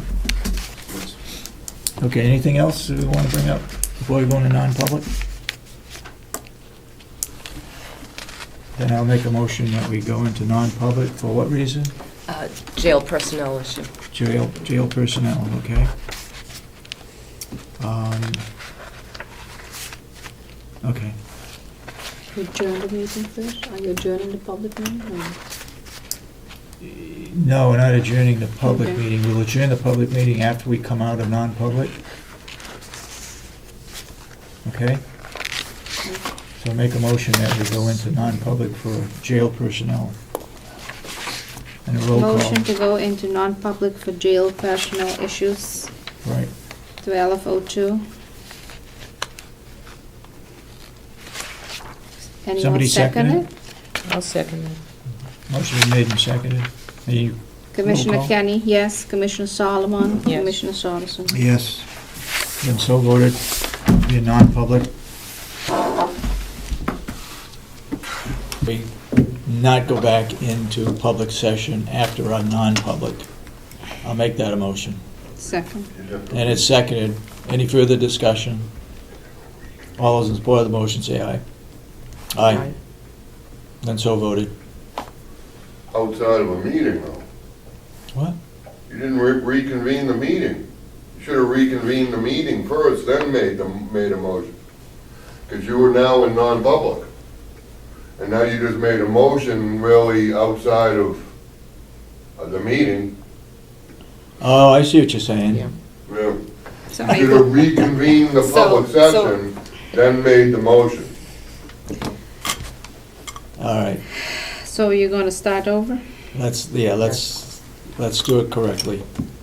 We'll reconvene the public meeting. I'll make that a motion The public meeting of November 7th.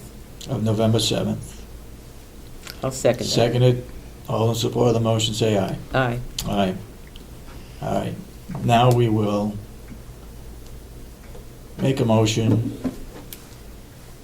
To close.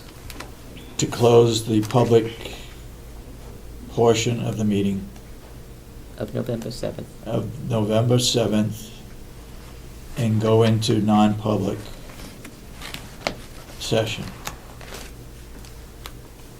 Do I hear a second? Second. You didn't finish it because she actually wanted to make an amendment at a motion that after non-public, you were not going anymore into public. Right. And you didn't say that in your, We did, we reconvened, we Yeah. said we now we're going, in your. no, We reconvened last. into public, and then we made a motion to go into non-public. go into non-public.